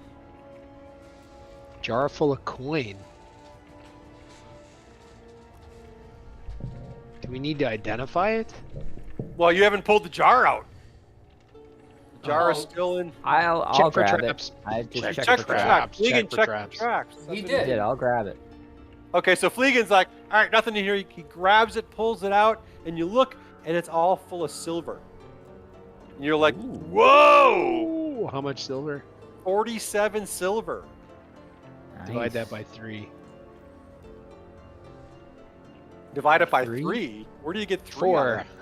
4. Duh. Sorry. So 22 Bad each. math. I'll take 21. You guys had 22. That's pretty good. That's a pretty good catch. Wait, silver? Why 40?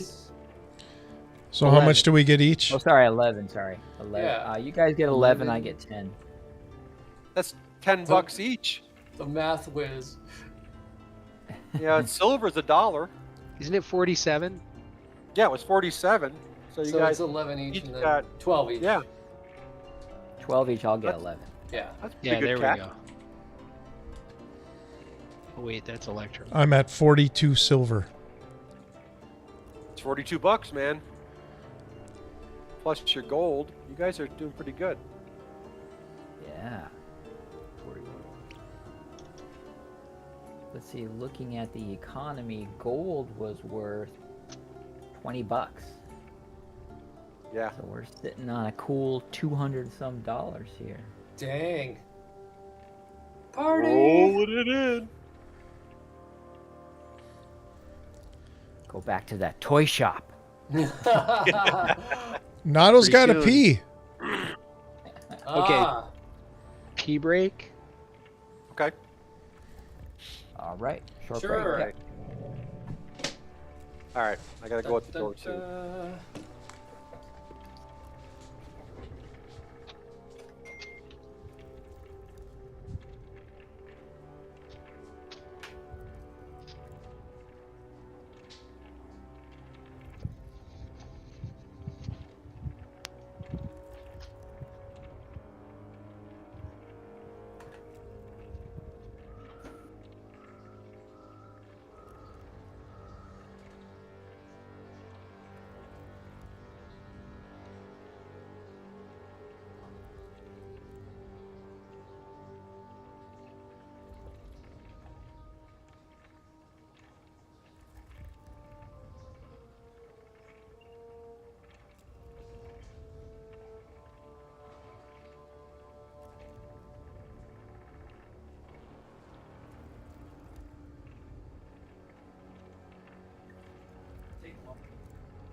with it so quiet, the forest music is actually pretty cool.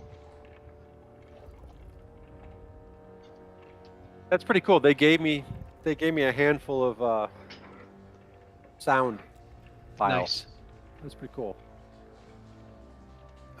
Well, I'm down to my last drink. The bottle is gone. Mine's not. Mine's a little stiffer than yours, though. Yeah. What are you having? What is that? Oh, Macallan 15. Oh, that's good stuff there, buddy. Yeah. I'm sipping. I'd prefer that would last a little longer than it is.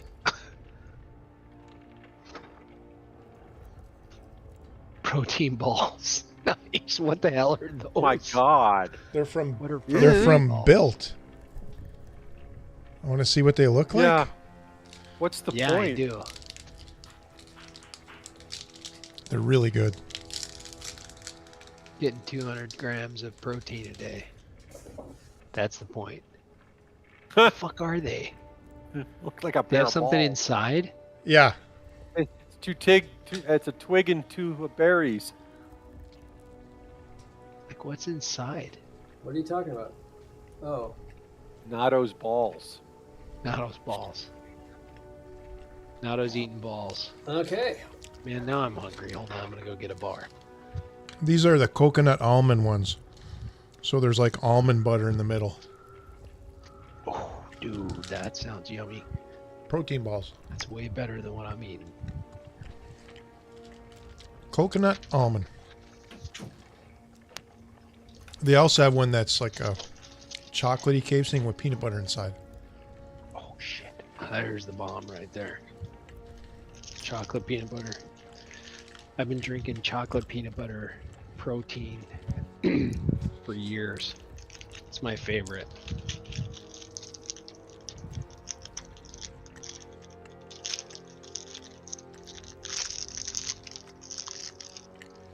Speaking of chocolate peanut butter, What is that? it is a pure protein bar. Oh, I love Dude, those things. You gotta order. You have to order a box of Built Bars. Please go online and get a box of Built Bars. I will. I'll try them. I'll do the built balls too. Those sound yummy. I'll tell you what. Tell me when you're doing. I'll tell you what flavors to get. Ow! Fuck. I had this earlier. The Built Bar Puff. Mm-hmm.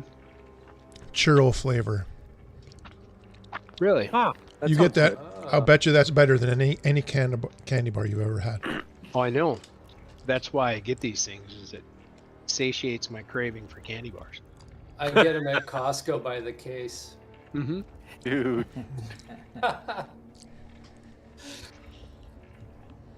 I have 21 boxes of Built Bars in my pantry. Holy Christmas. All right. Guys ready? Yep. Yep. Ooh, we Okay. might leave the map. Yeah, you might leave the map shortly. All right. So you've noticed that you guys managed to find that secret stash of jar with silver, and you notice that something has been down the well shaft recently.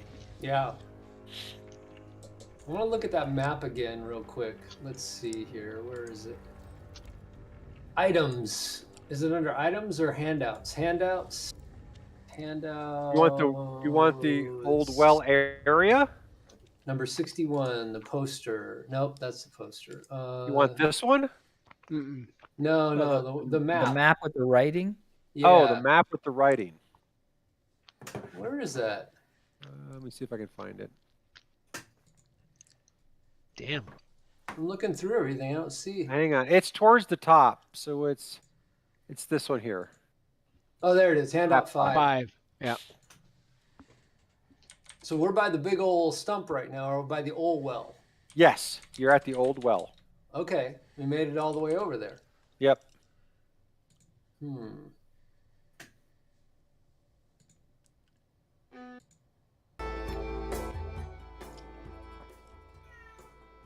Meow.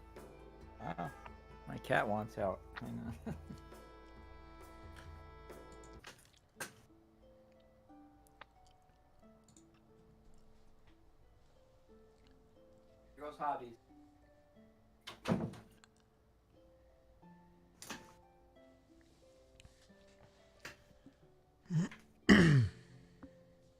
All right.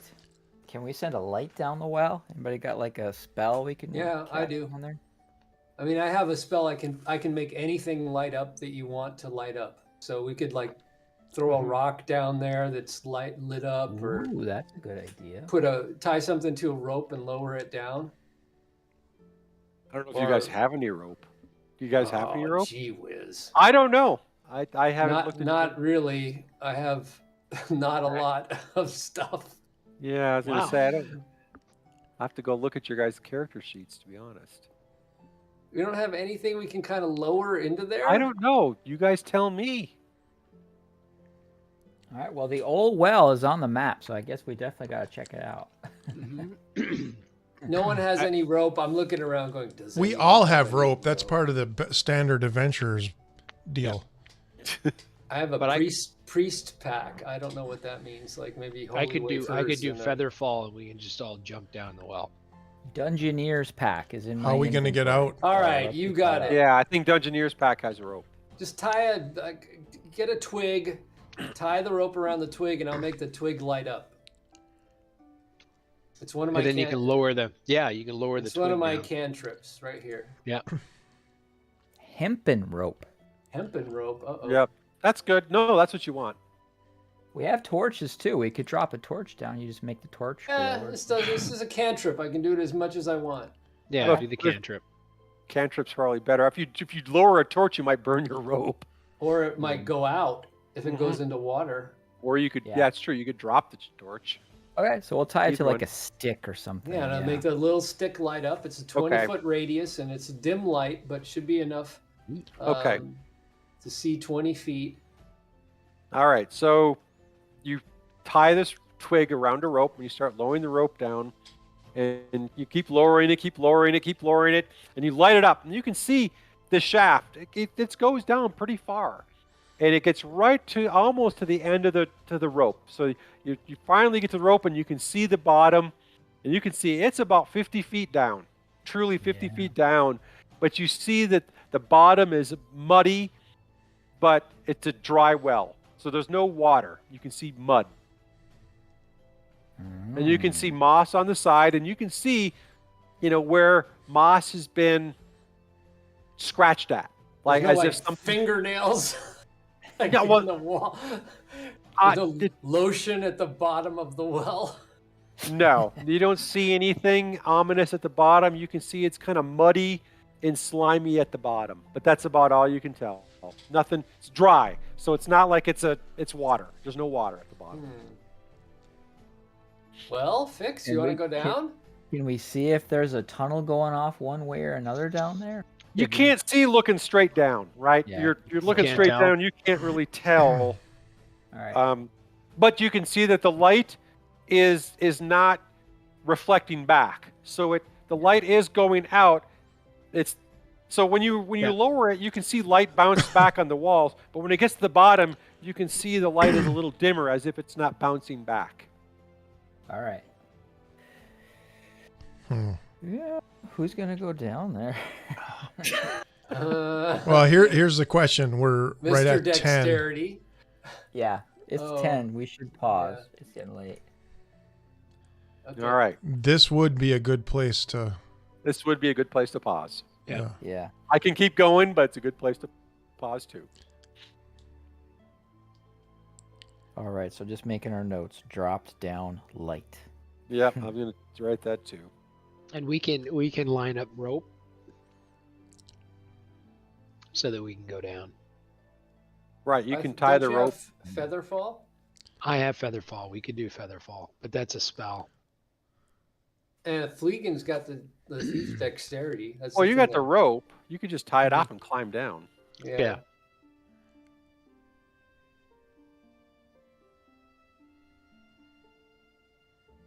Yeah, down isn't the problem. Probably getting back up might be the issue.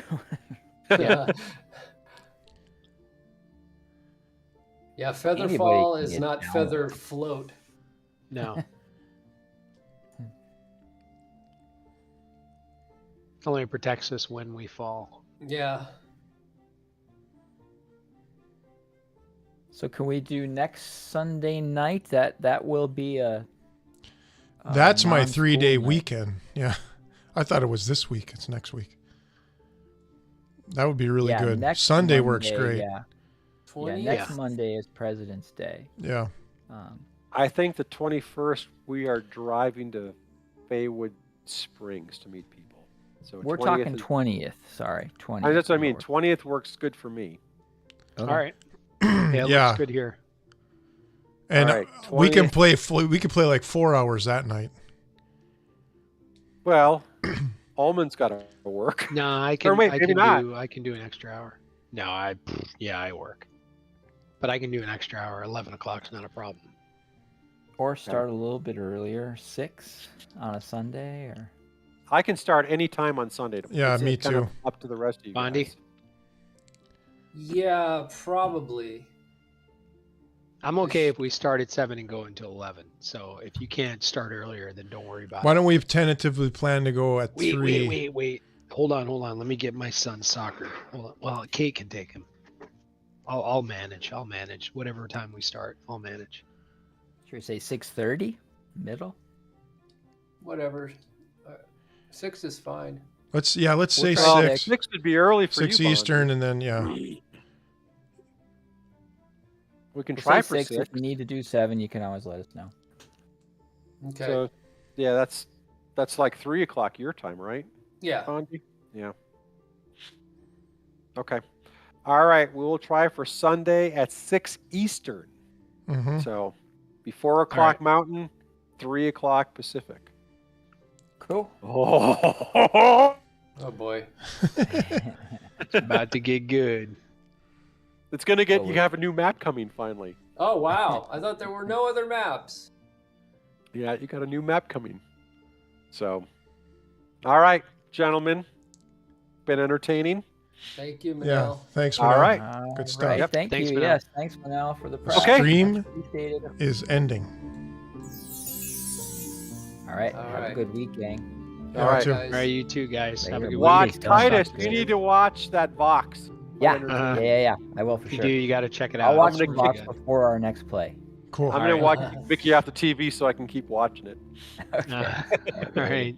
We watched the first few minutes and said, "You're gonna rot your brain with this." I said, "This is cool." And Oh my you're God, it's laughing and loving it. The thing is the first literally 15 seconds when it starts, you're like, what the hell am I watching? I know. That's what So- Vicky said. She looked at it and said, "Oh my God, what is this shit?" Yeah, it's awesome, but it's awesome. It's awesome, and then it gets into the real show. And That's cool. it's cool. It's cool. I was gonna maybe watch it with Siriana. Is that okay? Yeah. Oh yeah. Yeah, she'll love it. It's cool. It's funny as hell. It is funny as hell. And Bondi, Yeah. you are the bard. Okay. Yes. Quintessential I bard. hope that's not. I don't, You So I are think the bard. Not an I insult think here. Blank is Vex. So in Blank, you watch it. I think you're Vex. Vex. I think Ullman's Percy, and I think I'm Vox. Personality-wise. Skill set, no, I'm Vex. There's no like. wise. grumpy And of course, corpse. I'm the big dumbass barbarian. Yeah. But He's you play, awesome. But, Thank but you. Nato, Thank you. the funny Thank thing is, the two of you play this exact same character. It's Yeah. not Yeah. like, I mean, Yeah. you guys play the character the exact same I mean, way. you played the dwarf who would rage. Yeah. So Yeah. it's like, Yeah, all it's it cool. is a giant that rages instead of Yeah. a dwarf. And that Bondi's rages. personality is definitely the bard, that's for Yeah, sure. Bondi, you Okay. jumped right into the bard character tonight as soon as we started. And I was Yes, like, you totally did. confirmed You- my opinion. I did. You I'm did. trying to play You were Kember like he's like You were spot on the bard. Wait till you watch it, Bondi. You're gonna laugh your ass off. Okay. Yeah. All right. The first All right, episode, you'll gotta be like, watch some all right, Vox." okay. And what's Got awesome is the bard is kind of a badass. So he's He is not- tough. Yeah, he's a tough. But little none of us fucker. are the druid. I was wondering about the druid. None of us are the druid. None of us None are of the us are cleric Mm-mm. or the cleric. It's not the way we play. Yeah, but what does she do? Freaking astral Alright, guys. projection. I'm out. He has an astral projection. The cleric's spell, so pretty that tells you how high level the characters are. All right.